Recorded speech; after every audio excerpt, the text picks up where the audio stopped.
ਪੇਸ਼ ਹੈ ਨਾਨਕ ਸਿੰਘ ਦੇ ਨਾਵਲ ਚਿੱਟਾ ਲਹੂ ਦੀ ਆਡੀਓ ਰਿਕਾਰਡਿੰਗ ਦਾ 10ਵਾਂ ਹਿੱਸਾ। ਆਵਾਜ਼ ਮਨਪ੍ਰੀਤ ਸਹੋਤਾ। ਅਧਿਆਏ 22ਵਾਂ। ਬਾਬੇ ਰੋਡੂ ਦੀ ਗੱਲ ਸੱਚੀ ਨਿਕਲੀ। ਸਾਰਾ ਰੌਲਾ ਰੱਪਾ ਸੁੰਦਰੀ ਦੇ ਹੋਣ ਕਰਕੇ ਹੀ ਸੀ। ਜਿਸ ਦਿਨ ਦੀ ਸੁੰਦਰੀ ਦੀਵਾਨਪੁਰੋਂ ਗਈ ਹੈ, ਲਗਭਗ ਹਰ ਤਰ੍ਹਾਂ ਦੀ ਚਰਚਾ ਬੰਦ ਹੋ ਚੁੱਕੀ ਹੈ, ਪਰ ਪਾਲਾ ਸਿੰਘ ਦੇ ਦਿਲ ਤੇ ਕਰੜੀ ਸੱਟ ਵੱਜੀ ਹੈ। ਕਿੱਥੇ ਤਾਂ ਉਹ ਸੁੰਦਰੀ ਨੂੰ ਉਡਾਉਣ ਦੇ ਬੰਨ ਨੂੰ ਬੰਨ ਰਿਹਾ ਸੀ ਤੇ ਕਿੱਥੇ ਸੁੰਦਰੀ ਦਾ ਪਰਛਾਵਾਂ ਦੇਖਣੋਂ ਵੀ ਗਿਆ। ਪਾਲਾ ਸਿੰਘ ਦੇ ਦਿਲ ਵਿੱਚ ਅੱਗੇ ਹੀ ਬਚਨ ਸਿੰਘ ਦੇ ਵਿਰੁੱਧ ਅੱਗ ਮੱਚੀ ਰਹਿੰਦੀ ਸੀ, ਹੁਣ ਤਾਂ ਇਹ ਹੋਰ ਵੀ ਭੜਕ ਉੱਠੀ। ਉਹ ਸਮਝ ਰਿਹਾ ਸੀ ਕਿ ਬਚਨ ਸਿੰਘ ਨੇ ਉਸ ਦਾ ਸ਼ਿਕਾਰ ਖੋਹ ਲਿਆ। ਉਸ ਨੂੰ ਹੋਰ ਸਭ ਕੁਝ ਭੁੱਲ ਗਿਆ, ਛੁੱਟ ਇਸ ਤੋਂ ਕਿ ਕਿਸੇ ਤਰ੍ਹਾਂ ਸੁੰਦਰੀ ਨੂੰ ਵਾਪਸ ਲਿਆਂਦਾ ਜਾਵੇ। ਪਰ ਕੀਕਰ ਲਿਆਂਦਾ ਜਾਵੇ? ਇਸ ਦਾ ਅਨੇਕਾਂ ਸੋਚਾਂ ਦੇ ਘੋੜੇ ਦੌੜਾਉਣ ਤੇ ਵੀ ਉਸਨੂੰ ਕੋਈ ਰਾਹ ਨਾ ਲੱਭਾ। ਅਖੀਰ ਸੋਚ ਕੇ ਉਹ ਇਸ ਸਿੱਟੇ ਤੇ ਪੁੱਜਾ ਕਿ ਜਦ ਤੀਕ ਬਾਬੇ ਰੋਡੂ ਅਥਵਾ ਬਚਨ ਸਿੰਘ ਉੱਤੇ ਕੋਈ ਕਰੜੀ ਮੁਸੀਬਤ ਨਾ ਆ ਪਵੇ, ਤਦ ਤੀਕ ਸੁੰਦਰੀ ਦਾ ਪੜ੍ਹਾਈ ਛੱਡ ਕੇ ਇੱਥੇ ਆਉਣਾ ਜਾਂ ਉਸ ਦੇ ਜਾਲ ਵਿੱਚ ਫਸਣਾ ਮੁਸ਼ਕਲ ਹੈ। ਸਹਿਜੇ ਉਸਨੇ ਆਪਣੀ ਕੋਸ਼ਿਸ਼ ਜਾਰੀ ਰੱਖੀ, ਪਰ ਇਸ ਕੋਸ਼ਿਸ਼ ਦਾ ਸਿੱਟਾ ਨਿਕਲਣ ਵਿੱਚ ਥੋੜ੍ਹਾ ਚਿਰ ਨਹੀਂ, ਸਗੋਂ 3 ਵਰ੍ਹੇ ਲੱਗ ਗਏ। ਸੁੰਦਰੀ ਨੂੰ ਲਾਹੌਰ ਦੇ ਇੱਕ ਕੰਨਿਆ ਆਸ਼ਰਮ ਵਿੱਚ ਦਾਖਲ ਕਰਾ ਕੇ ਬਚਨ ਸਿੰਘ ਖਿਆਲ ਕਰਨ ਲੱਗਾ ਕਿ ਉਸਦੇ ਸਿਰ ਤੋਂ ਨਾ ਕੇਵਲ ਜ਼ਿੰਮੇਵਾਰੀ ਦੀ ਇੱਕ ਬੋਝਲ ਪੰਡ ਹੀ ਉਤਰ ਗਈ ਹੈ, ਸਗੋਂ ਉਹ ਕਈਆਂ ਭਵਿੱਖਤ ਔਕੜਾਂ ਤੋਂ ਵੀ ਬਚ ਗਿਆ ਹੈ। ਪਰ ਅੰਦਰੋਂ ਅੰਦਰ ਉਸਦੇ ਵਿਰੋਧੀ ਕੀ ਕਰ ਰਹੇ ਤੇ ਕੀ ਸੋਚ ਰਹੇ ਨੇ, ਇਸ ਦਾ ਉਸਨੂੰ ਕੁਝ ਪਤਾ ਨਹੀਂ ਸੀ। ਉੱਪਰੋਂ ਗੱਲ ਇੱਕ ਤਰ੍ਹਾਂ ਨਾਲ ਠੰਡੀ ਹੋ ਗਈ। ਸੁੰਦਰੀ ਦਾ ਵੱਖ ਹੋਣਾ ਬਚਨ ਸਿੰਘ ਨੂੰ ਇਵੇਂ ਜਾਪਦਾ ਸੀ ਜਿਸ ਤਰ੍ਹਾਂ ਉਸਦੀ ਦੁਨੀਆ ਵਿੱਚੋਂ ਕੋਈ ਚੀਜ਼ ਗੁਆਚ ਗਈ ਹੋਵੇ। ਉਹ ਮਹੀਨੇ ਦੇ ਮਹੀਨੇ ਸੁੰਦਰੀ ਦੀ ਪੜ੍ਹਾਈ ਦਾ ਖਰਚ ਭੇਜ ਦਿੰਦਾ ਤੇ ਨਾਲ ਹੀ ਬਾਬੇ ਰੋਡੂ ਦੀ ਖਬਰ ਸੁਰਤ ਵੀ ਰੱਖਦਾ ਸੀ। ਰੋਜ਼ ਇੱਕ ਅੱਧ ਵਾਰੀ ਉਸਦੀ ਕੁੱਲੀ ਵਿੱਚ ਝੱਟ ਘੜੀ ਜਾ ਬੈਠਦਾ ਤੇ ਕਈ ਤਰ੍ਹਾਂ ਦੀਆਂ ਗੱਲਾਂ ਕਥਾ ਨਾਲ ਸੁੰਦਰੀ ਦੇ ਵਿਛੋੜੇ ਵਿੱਚ ਤੜਫ ਰਹੇ ਰੋਡੂ ਦਾ ਦਿਲ ਪਰਚਾਉਂਦਾ ਸੀ। ਸਮੇਂ ਦਾ ਚੱਕਰ ਆਪਣੀ ਚਾਲ ਚੱਲਦਾ ਗਿਆ। ਸੁੰਦਰੀ ਨੇ ਪੂਰੇ 3 ਵਰ੍ਹੇ ਪੜ੍ਹਾਈ ਜਾਰੀ ਰੱਖੀ ਤੇ ਇਸ ਤੋਂ ਬਾਅਦ 10ਵੀਂ ਦਾ ਇਮਤਿਹਾਨ ਪਾਸ ਕਰਕੇ ਉਸਨੂੰ ਮੁੜ ਦੀਵਾਨਪੁਰ ਆਉਣਾ ਪਿਆ। ਕਿਸ ਤਰ੍ਹਾਂ ਤੇ ਕਿਉਂ ਆਈ? ਇਹ 3 ਵਰ੍ਹੇ ਦੋਹਾਂ ਪ੍ਰੇਮੀ ਪ੍ਰੇਮਿਕਾ ਦੇ ਕਿਵੇਂ ਬੀਤੇ, ਇਸ ਦਾ ਹਾਲ ਅੱਗੇ ਲਿਖੀਆਂ ਕੁਝ ਚਿੱਠੀਆਂ ਤੋਂ ਮਾਲੂਮ ਹੋਵੇਗਾ। ਉਹਨਾਂ ਬੇਓੜਕ ਚਿੱਠੀਆਂ ਵਿੱਚੋਂ ਜਿਹੜੀਆਂ ਵੱਖੋ-ਵੱਖ ਸਮਿਆਂ ਤੇ ਇਹ ਇੱਕ ਦੂਜੇ ਨੂੰ ਭੇਜਦੇ ਰਹੇ ਸਨ, ਇਹ ਸੁੱਚੇ ਤੇ ਆਦਰਸ਼ ਪ੍ਰੇਮ ਦੇ ਰੰਗ ਵਿੱਚ ਡੁੱਬੀਆਂ ਹੋਈਆਂ ਚਿੱਠੀਆਂ ਸਵਾਦ ਤੋਂ ਖਾਲੀ ਨਹੀਂ ਸਨ। ਇਹੋ ਕਾਰਨ ਹੈ ਕਿ ਅਸੀਂ ਆਪਣੇ ਨਾਵਲ ਦੀ ਕਹਾਣੀ ਨੂੰ ਅਗਾਂਹ ਤੋਰਨ ਤੋਂ ਪਹਿਲਾਂ ਇਹਨਾਂ ਨੂੰ ਪਾਠਕਾਂ ਦੇ ਦ੍ਰਿਸ਼ਟੀਗੋਚਰ ਕਰਨਾ ਜ਼ਰੂਰੀ ਸਮਝਦੇ ਹਾਂ। ਹੋ ਸਕਦਾ ਹੈ ਕਈ ਕਾਹਲੇ ਪਾਠਕਾਂ ਨੂੰ ਇਹ ਚਿੱਠੀਆਂ ਵਾਧੂ ਮਾਲੂਮ ਹੋਣ। ਸੋ ਅਜਿਹੇ ਸੱਜਣਾਂ ਨੂੰ ਸਾਡਾ ਇਹ ਕਹਿਣਾ ਹੈ ਕਿ ਉਹ ਕੁਝ ਸਫ਼ੇ ਬਿਨਾਂ ਪੜ੍ਹਿਆਂ ਹੀ ਉਥਲ ਸਕਦੇ ਨੇ, ਪਰ ਸਾਡੇ ਲਈ ਮੁਸ਼ਕਿਲ ਹੈ ਕਿ ਅਸੀਂ 2 ਪ੍ਰੇਮੀਆਂ ਦੀਆਂ ਕੁਝ ਚਿੱਠੀਆਂ ਬਿਨਾਂ ਪੜ੍ਹਿਆਂ ਹੀ ਛੱਡ ਜਾਈਏ, ਜਿਨ੍ਹਾਂ ਵਿੱਚ ਉਹਨਾਂ ਦੀ ਨਾ ਕੇਵਲ ਰੂਹ ਭਰੀ ਹੋਈ ਹੈ, ਸਗੋਂ ਪਿਆਰ ਦੇ ਉਹ ਵਲਵਲੇ, ਉਹ ਜਜ਼ਬੇ ਇਹਨਾਂ ਚਿੱਠੀਆਂ ਵਿੱਚੋਂ ਫੁੱਟ ਨਿਕਲਦੇ ਨੇ, ਜਿਨ੍ਹਾਂ ਦਾ ਮਨੁੱਖੀ ਦਿਲਾਂ ਉੱਤੇ ਡੂੰਘਾ ਅਸਰ ਪੈਂਦਾ ਹੈ। ਪਹਿਲੀ ਚਿੱਠੀ। ਕੰਨਿਆ ਆਸ਼ਰਮ, ਲਾਹੌਰ। ਸਤਿਕਾਰਯੋਗ ਮੇਰੇ ਉਸਤਾਨੀਆਂ ਸਾਰੀਆਂ ਮੇਰੇ ਉੱਤੇ ਜਾਨ ਦੇਂਦੀਆਂ ਨੇ। ਜਮਾਤ ਦੀਆਂ ਕੁੜੀਆਂ ਮੇਰੇ ਨਾਲ ਭੈਣਾਂ ਵਰਗਾ ਪਿਆਰ ਕਰਦੀਆਂ ਨੇ। ਬੋਰਡਿੰਗ ਦੀ ਸੁਪਰਿੰਟੈਂਡੈਂਟ ਤਾਂ ਮੇਰਾ ਘੜੀ ਵਿਸਾਹ ਨਹੀਂ ਕਰਦੀ। ਕਿਸੇ ਗੱਲ ਦੀ ਤਕਲੀਫ ਨਹੀਂ, ਪਰ ਸਭ ਕੁਝ ਹੁੰਦਿਆਂ ਹੋਇਆਂ ਵੀ ਦਿਲ ਦੀ ਪਰੇਸ਼ਾਨੀ ਪਲ ਵੱਧਦੀ ਜਾਂਦੀ ਏ। ਕੁਝ ਵੀ ਚੰਗਾ ਨਹੀਂ ਲੱਗਦਾ। ਆਪਣੇ ਅੰਦਰ ਸੁੰਨਸਾਨ ਜਿਹੀ ਜਾਪਦੀ ਏ। ਦਿਲ ਨੂੰ ਕੁਝ ਇਸ ਤਰ੍ਹਾਂ ਅਨੁਭਵ ਹੁੰਦਾ ਹੈ ਜਿਕਣ ਕੋਈ ਚੀਜ਼ ਗੁਆਚ ਗਈ ਏ ਤੇ ਅੰਦਰਲੀਆਂ ਸਾਰੀਆਂ ਤਾਕਤਾਂ ਉਸਨੂੰ ਲੱਭਣ ਵਿੱਚ ਲੱਗੀਆਂ ਹੋਈਆਂ ਨੇ। ਕੀ ਤੁਸੀਂ ਮੈਨੂੰ ਦੱਸ ਸਕੋਗੇ ਜੋ ਇਹ ਕਿਉਂ ਹੁੰਦਾ ਹੈ ਤੇ ਇਹ ਹਾਲਤ ਦੂਰ ਕਰਨ ਲਈ ਮੈਨੂੰ ਕੀ ਕਰਨਾ ਚਾਹੀਦਾ ਹੈ? ਦਿਲ ਹਰ ਵੇਲੇ ਗੋਤਿਆਂ ਵਿੱਚ ਪਿਆ ਰਹਿੰਦਾ ਹੈ, ਪਰ ਇਸ ਵੇਲੇ ਜਦ ਕਿ ਇਹ ਖੱਤ ਲਿਖ ਰਹੀ ਹਾਂ, ਦਿਲ ਨੂੰ ਬਹੁਤ ਕੁਝ ਢਾਰਸ ਹੈ ਤੇ ਇਹੀ ਜੀ ਕਰਦਾ ਹੈ ਕਿ ਇਸੇ ਤਰ੍ਹਾਂ ਲਿਖਦੀ ਚਲੀ ਜਾਵਾਂ, ਪਰ ਫਿਰ ਕੁਝ ਸੋਚ ਕੇ ਰੁਕ ਜਾਂਦੀ ਹਾਂ। ਤੁਹਾਡੇ ਖੱਤ ਦੀ ਉਡੀਕ ਬੜੀ ਕਾਹਲੀ ਨਾਲ ਕਰਦੀ ਰਹਿੰਦੀ ਹਾਂ। ਬਾਬੇ ਨੂੰ ਮੇਰੀ ਵੱਲੋਂ ਸਤਿ ਸ੍ਰੀ ਅਕਾਲ ਕਹਿਣਾ ਤੇ ਇਹ ਕਹਿਣ ਦੀ ਲੋੜ ਨਹੀਂ ਕਿ ਉਸਦਾ ਆਸਰਾ ਪਰਨਾ ਹੁਣ ਵਾਹਿਗੁਰੂ ਤੇ ਤੁਹਾਥੋਂ ਬਿਨਾਂ ਕੋਈ ਨਹੀਂ। ਸੁੰਦਰੀ। ਦੂਜੀ ਚਿੱਠੀ। ਦੀਵਾਨਪੁਰ। ਸੁੰਦਰੀ ਜੀ, ਤੁਹਾਡਾ ਭੇਜਿਆ ਹੋਇਆ ਖੱਤ ਠੀਕ ਉਸੇ ਵੇਲੇ ਮਿਲਿਆ ਜਦ ਮੈਂ ਤੁਹਾਡੀ ਹੀ ਚਿੰਤਾ ਵਿੱਚ ਲੀਨ ਸਾਂ। ਕਿਸ ਤਰ੍ਹਾਂ ਦੀ ਚਿੰਤਾ, ਇਹ ਦੱਸ ਨਹੀਂ ਸਕਦਾ।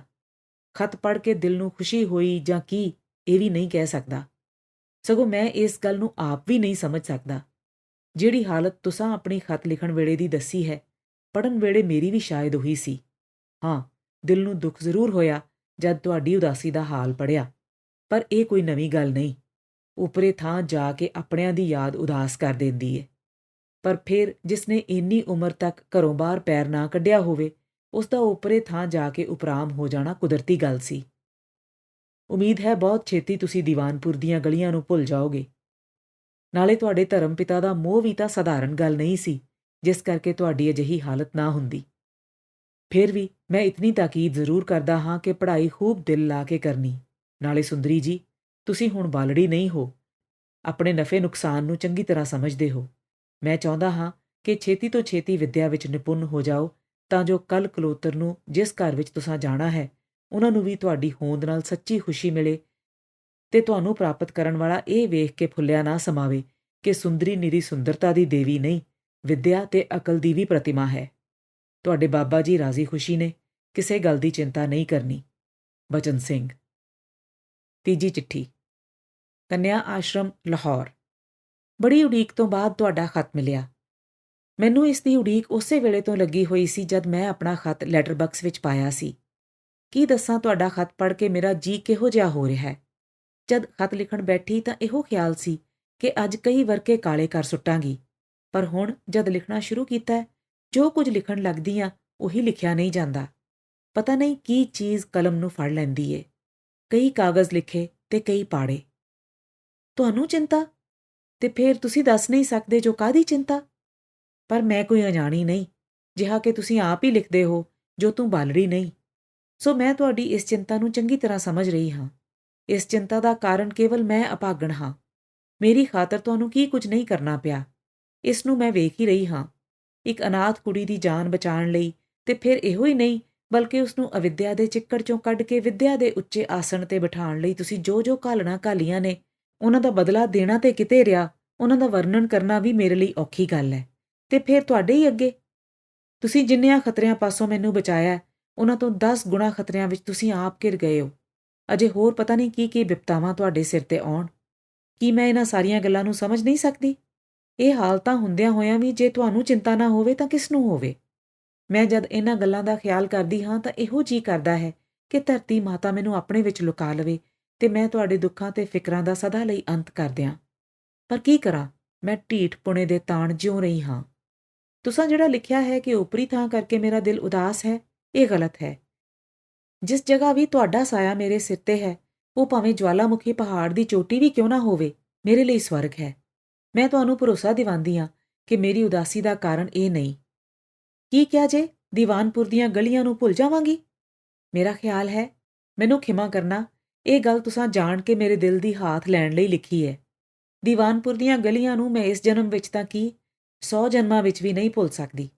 ਧਰਮ ਪਿਤਾ ਦਾ ਮੋਹ ਠੀਕ ਕੋਈ ਸਧਾਰਨ ਗੱਲ ਨਹੀਂ, ਪਰ ਤੁਹਾਡੀਆਂ ਅਖੀਰਲੀਆਂ ਸਤਰਾਂ ਪੜ੍ਹ ਕੇ ਦਿਲ ਨੂੰ ਡੋਬੂ ਪੈ ਰਹੇ ਨੇ। ਵਿਆਹ ਦੇ ਵਿਸ਼ੇ ਤੇ ਮੈਂ ਅੱਜ ਤੱਕ ਕਦੇ ਨਹੀਂ ਸੋਚਿਆ। ਕੀ ਮੈਨੂੰ ਉਹ ਦਿਨ ਦੇਖਣਾ ਪਵੇਗਾ ਜਦ ਮੇਰੀਆਂ ਸਾਰੀਆਂ ਉਮੰਗਾਂ ਦਾ ਖੂਨ ਹੋ ਜਾਵੇਗਾ? ਪਰ ਮੈਂ ਤੁਹਾਨੂੰ ਭਰੋਸਾ ਦਿਵਾਉਂਦੀ ਹਾਂ ਕਿ ਮੈਂ ਅਜਿਹੇ ਸਮੇਂ ਦੇ ਆਉਣ ਤੋਂ ਪਹਿਲਾਂ ਹੀ ਸੰਸਾਰ ਵਿੱਚ ਨਹੀਂ ਹੋਵਾਂਗੀ। ਕੀ ਇਸ ਅਭਾਗਣੀ ਉੱਤੇ ਅੱਜ ਤੀਕ ਇੰਨੇ ਉਪਕਾਰ ਇਸੇ ਲਈ ਕਰਦੇ ਰਹੇ ਹੋ ਕਿ ਇਸ ਨੂੰ ਜਿਉਂਦੀ ਨੂੰ ਹੀ ਭੱਠੀ ਵਿੱਚ ਝੋਕ ਦਿਓਗੇ? ਇਸ ਸੰਬੰਧੀ ਕੁਝ ਲਿਖਣ ਨੂੰ ਤਿਆਰ ਹੋ ਪਈ ਹਾਂ, ਪਰ ਹੋਸ਼ ਅਜੇ ਕਾਇਮ ਹੈ। ਅਜਿਹੀ ਮੂਰਖਤਾ ਨਹੀਂ ਕਰਾਂਗੀ, ਇੱਥੇ ਹੀ ਭੋਗ ਪਾਉਂਦੀ ਹਾਂ। ਸੁੰਦਰੀ। ਚੌਥੀ ਚਿੱਠੀ। ਦੀਵਾਨਪੁਰ। ਸੁੰਦਰੀ, ਤੁਹਾਡਾ ਖਤ ਮਿਲਿਆ। ਮੇਰੀ ਮੂਰਖਤਾ ਸੀ, ਤੁਹਾਡੇ ਦਿਲ ਨੂੰ ਕਿਤਨਾ ਦੁਖਾਇਆ ਹੈ, ਇਹ ਖਿਆਲ ਕਰਕੇ ਮੈਂ ਇਸ ਵੇਲੇ ਪਾਣੀ ਹੋ ਰਿਹਾ। ਅੱਜ ਤੱਕ ਮੇਰਾ ਇਹ ਖਿਆਲ ਸੀ ਕਿ ਮੈਂ ਕਿਤਨਾ ਅਯੋਗ ਤੇ ਸਭਿਅਤਾਹੀਨ ਕੰਮ ਕਰ ਰਿਹਾ ਹਾਂ। ਮੇਰਾ ਦਿਲ ਕਿਹੇ ਉਲਟ ਪਾਸੇ ਜਾ ਰਿਹਾ ਹੈ ਕਿ ਜਿਸ ਫੁੱਲ ਨੂੰ ਮੈਂ ਕਿਸੇ ਹੋਰ ਨੂੰ ਇਸ ਕਰਕੇ ਤੋੜਨ ਨਹੀਂ ਦਿੱਤਾ ਕਿ ਇਸ ਤਰ੍ਹਾਂ ਕਰਨ ਨਾਲ ਉਸ ਦੀ ਸੁੰਦਰਤਾ ਨਸ਼ਟ ਹੋ ਜਾਵੇਗੀ, ਜਿਸ ਬੂਟੇ ਨੂੰ ਸਿੰਜਣ ਤੇ ਉਸ ਦੀ ਰਾਖੀ ਕਰਨ ਲਈ ਸਾਰਾ ਜ਼ੋਰ ਲਾ ਦਿੱਤਾ, ਉਸੇ ਦੇ ਫੁੱਲਾਂ ਦੀ ਇੱਕੋ ਮਹਿਕ ਨੇ ਮੈਨੂੰ ਐਸਾ ਦੀਵਾਨਾ ਬਣਾ ਦਿੱਤਾ ਕਿ ਮੈਂ ਉਸ ਉੱਤੇ ਆਪਣਾ ਅਧਿਕਾਰ ਜਮਾਉਣ ਲਈ ਹੀ ਤਿਆਰ ਹੋ ਬੈਠਾ। ਸੁੰਦਰੀ ਜੀ, ਮਨੁੱਖ ਦਾ ਮਨ ਕਿਤਨਾ ਡੋਲਵਾਂ ਤੇ ਚੰਚਲ ਹੈ, ਜਿਹੜਾ ਇੱਕ ਵੇਲੇ ਆਕਾਸ਼ ਵਿੱਚ ਉੱਡ ਰਿਹਾ ਹੁੰਦਾ ਤਾਂ ਦੂਜੇ ਵੇਲੇ ਪੈਰਾਂ ਵਿੱਚ ਰੁਲ ਰਿਹਾ ਹੁੰਦਾ ਹੈ। ਅਸਲ ਵਿੱਚ ਇਸੇ ਮਨ ਦੀ ਕਮਜ਼ੋਰੀ ਨੂੰ ਮੈਂ ਤੁਹਾਥੋਂ ਲੁਕਾਉਣਾ ਚਾਹੁੰਦਾ ਸਾਂ। ਤੁਹਾਥੋਂ ਨਹੀਂ, ਆਪਣੇ ਆਪ ਪਾਸੋਂ ਵੀ। ਤੇ ਇਹੋ ਕਾਰਨ ਸੀ ਕਿ ਮੈਂ ਤੁਹਾਨੂੰ ਜੋ ਕੁਝ ਲਿਖਦਾ ਸਾਂ ਉਹ ਆਪਣੀ ਛਾਤੀ ਤੇ ਪੱਥਰ ਰੱਖ ਕੇ ਲਿਖਦਾ ਸਾਂ, ਇਸ ਕਰਕੇ ਕਿ ਤੁਸੀਂ ਮੈਨੂੰ ਨੀਚ ਨਾ ਸਮਝੋ ਤੇ ਇਹ ਨਾ ਸਮਝੋ ਕਿ ਤੁਹਾਡਾ ਕਿਸ ਸਭਿਅਤਾਹੀਣ ਨਾਲ ਵਾਹ ਪੈ ਗਿਆ ਹੈ। ਮੇਰਾ ਹੁਣ ਤੱਕ ਇਹੋ ਖਿਆਲ ਸੀ ਕਿ ਮੈਂ ਆਪਣੇ ਦਿਲੀ ਭਾਵਾਂ ਨੂੰ ਤੁਹਾਡੇ ਤੱਕ ਕਦੇ ਪ੍ਰਗਟ ਨਹੀਂ ਹੋਣ ਦਿਆਂਗਾ ਤੇ ਆਪਣੀਆਂ ਸਾਰੀਆਂ ਤਾਕਤਾਂ ਖਰਚ ਕਰਕੇ ਵੀ ਇਹਨਾਂ ਦੇ ਰਾਹ ਦਾ ਰੋੜਾ ਬਣਾਂਗਾ। ਪਰ ਟੁੱਟੇ ਹੋਏ ਭਾਂਡੇ ਨੂੰ ਕਿੰਨੇ ਵੀ ਟਾਂਕੇ ਲਾਓ, ਫੇਰ ਵੀ ਕੋਈ ਅਸਚਰਜ ਨਹੀਂ ਜੇ ਇਹ ਚੋ ਪਵੇ। ਤੇ ਇਹੋ ਸਭ ਤੋਂ ਵੱਡੀ ਚਿੰਤਾ ਮੇਰੇ ਦਿਲ ਨੂੰ ਖਾ ਰਹੀ ਸੀ, ਮਤਾ ਮੈਂ ਆਪਣੇ ਅਸੂਲ ਤੋਂ ਡਿੱਗ ਪਵਾਂ ਤੇ ਸਾਰੀ ਕੀਤੀ ਕਤਰੀ ਖੂਹ ਵਿੱਚ ਪੈ ਜਾਵੇ। ਇਸ ਚਿੰਤਾ ਦਾ ਜ਼ਿਕਰ ਮੈਂ ਖਤ ਵਿੱਚ ਕੀਤਾ ਸੀ, ਜਿਸ ਦਾ ਮਤਲਬ ਤੁਸਾਂ ਹੋਰ ਹੀ ਕੱਢ ਲਿਆ। ਬਾਕੀ ਜਿਹੜਾ ਤੁਸੀਂ ਮੇਰਾ ਕੋਈ ਉਪਕਾਰ ਸਮਝ ਕੇ ਆਪਣੇ ਦਿਲ ਨੂੰ ਨਾਹੱਕ ਬੋਝਲ ਕੀਤੀ ਰੱਖਦੇ ਹੋ, ਮੈਂ ਸਮਝਦਾ ਹਾਂ ਇਹ ਤੁਸੀਂ ਮੇਰੇ ਨਾਲ ਭਾਰੀ ਅਨਿਆਉ ਕਰ ਰਹੇ ਹੋ। ਤੁਹਾਡੀ ਇਸ ਗਲਤੀ ਨੂੰ ਮੈਂ ਕਦੇ ਮੁਆਫ ਨਹੀਂ ਕਰਾਂਗਾ। ਕੀ ਮੈਂ ਤੁਹਾਡੇ ਲਈ ਜੋ ਕੁਝ ਕੀਤਾ ਹੈ ਉਹ ਮਨੁੱਖੀ ਫਰਜ਼ ਨਾਲੋਂ ਕੁਝ ਵਧੇਕ ਸੀ? ਪਰ ਸੁੰਦਰੀ ਜੀ, ਹੁਣ ਜਦ ਮੈਂ ਵੇਖਦਾ ਹਾਂ ਕਿ ਜਿਸ ਚੀਜ਼ ਨੂੰ ਪ੍ਰਾਪਤ ਕਰਨ ਲਈ ਮੈਂ ਬੇਬਲ ਹੋ ਰਿਹਾ, ਉਹ ਚੀਜ਼ ਆਪਣੇ ਆਪ ਹੀ ਮੇਰੇ ਵੱਲ ਖਿਚੀਂਦੀ ਆ ਰਹੀ ਹੈ। ਇਹੋ ਹੀ ਨਹੀਂ, ਬਲਕਿ ਮੇਰੇ ਪਿਛਾਂਹ ਹਟਣ ਦੇ ਸੱਚੇ ਜਾਂ ਝੂਠੇ ਖਿਆਲ ਨਾਲ ਹੀ ਉਸਦੇ ਸੁੱਖਾਂ ਦੇ ਨਸ਼ਟ ਹੋ ਜਾਣ ਦਾ ਖਤਰਾ ਹੈ, ਤਾਂ ਮੈਂ ਕਿਉਂ ਨਾ ਤੁਹਾਡੇ ਅੱਗੇ ਆਪਣੇ ਆਪ ਨੂੰ ਅਸਲੀ ਰੂਪ ਵਿੱਚ ਪ੍ਰਗਟ ਕਰਾਂ।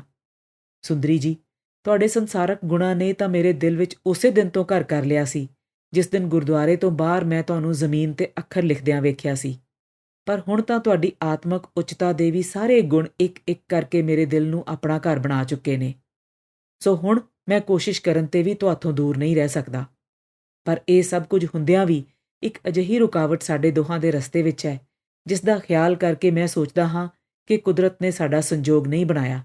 ਸਾਨੂੰ ਹਮੇਸ਼ਾ ਇੱਕ ਦੂਜੇ ਤੋਂ ਵੱਖ ਹੀ ਰਹਿਣਾ ਪਵੇਗਾ। ਕੀ ਚੰਗਾ ਨਾ ਹੋਵੇ ਜੇ ਅਸੀਂ ਇਸ ਰਸਤੇ ਵਿੱਚ ਅਗਾਂਹ ਵਧਣ ਦੇ ਥਾਂ ਹੁਣ ਤੋਂ ਹੀ ਪਿਛਾਂਹ ਹਟਣ ਦਾ ਯਤਨ ਕਰੀਏ? ਤੁਹਾਡਾ ਬਚਨ ਸਿੰਘ। 5ਵੀਂ ਚਿੱਠੀ, ਕੰਨਿਆ ਆਸ਼ਰਮ, ਲਾਹੌਰ। ਮੇਰੇ ਪ੍ਰਾਣ ਧਨ, ਤੁਹਾਡੇ ਸਾਥ ਨੇ ਇਸ ਜੀਵਨ ਨੂੰ ਇੱਕ ਨਵੇਂ ਸੱਚੇ ਵਿੱਚ ਢਾਲ ਦਿੱਤਾ ਹੈ। ਜੋ ਕੁਝ ਐਤਕੀ ਤੁਸੀਂ ਲਿਖਿਆ ਹੈ, ਠੀਕ ਇਸੇ ਤਰ੍ਹਾਂ ਦਾ ਹੀ ਮਜ਼ਮੂਨ ਆਪਣੇ ਖਤ ਵਿੱਚ ਕੱਲ੍ਹ ਸ਼ਾਮ ਨੂੰ ਤੁਹਾਨੂੰ ਲਿਖਿਆ ਸੀ। ਮੇਰਾ ਖਿਆਲ ਹੈ ਜਿਸ ਵੇਲੇ ਤੁਸੀਂ ਇਹ ਖਤ ਲਿਖ ਰਹੇ ਹੋਵੋਗੇ, ਐਨ ਉਸ ਵੇਲੇ ਮੈਂ ਵੀ ਇਹੋ ਕੁਝ ਲਿਖ ਰਹੀ ਸਾਂ। ਜਿਸ ਵੇਲੇ ਤੁਹਾਡੇ ਦਿਲ ਦਾ ਸ਼ੀਸ਼ਾ ਆਪਣੇ ਅਸਲੀ ਰੰਗ ਵਿੱਚ ਪ੍ਰਗਟ ਹੋ ਕੇ ਕਾਗਜ਼ ਉੱਤੇ ਆਪਣੀਆਂ ਛੁਆਵਾਂ ਪਾ ਰਿਹਾ ਹੋਵੇਗਾ, ਉਸ ਵੇਲੇ ਮੇਰੇ ਦਿਲ ਦੀ ਨਦੀ ਦਾ ਬੰਨ੍ਹ ਟੁੱਟ ਰਿਹਾ ਸੀ।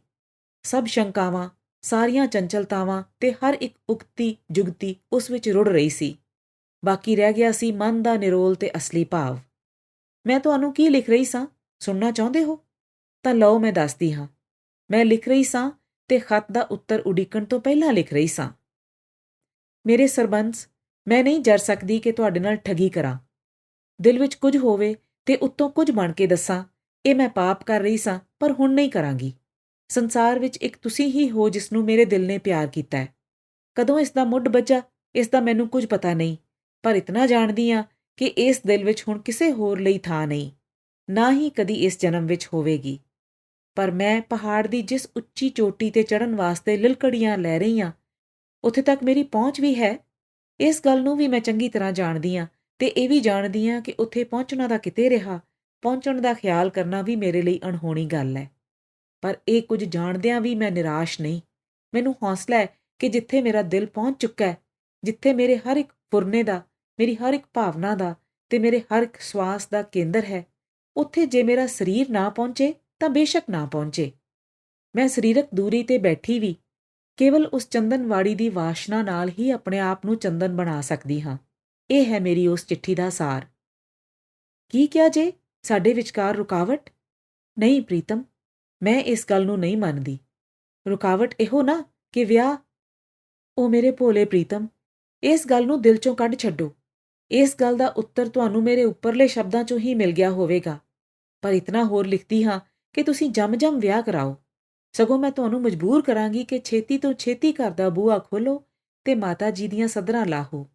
ਤੁਹਾਡੇ ਵਿਆਹ ਦੀ ਖਬਰ ਸੁਣ ਕੇ ਮੈਨੂੰ ਕਿੰਨੀ ਪ੍ਰਸੰਨਤਾ ਹੋਵੇਗੀ, ਇਸ ਦਾ ਉੱਤਰ ਸਮਾਂ ਹੀ ਦੇਵੇਗਾ। ਤੁਹਾਡੀ ਸੁੰਦਰੀ। 6ਵੀਂ ਚਿੱਠੀ, ਦੀਵਾਨਪੁਰ।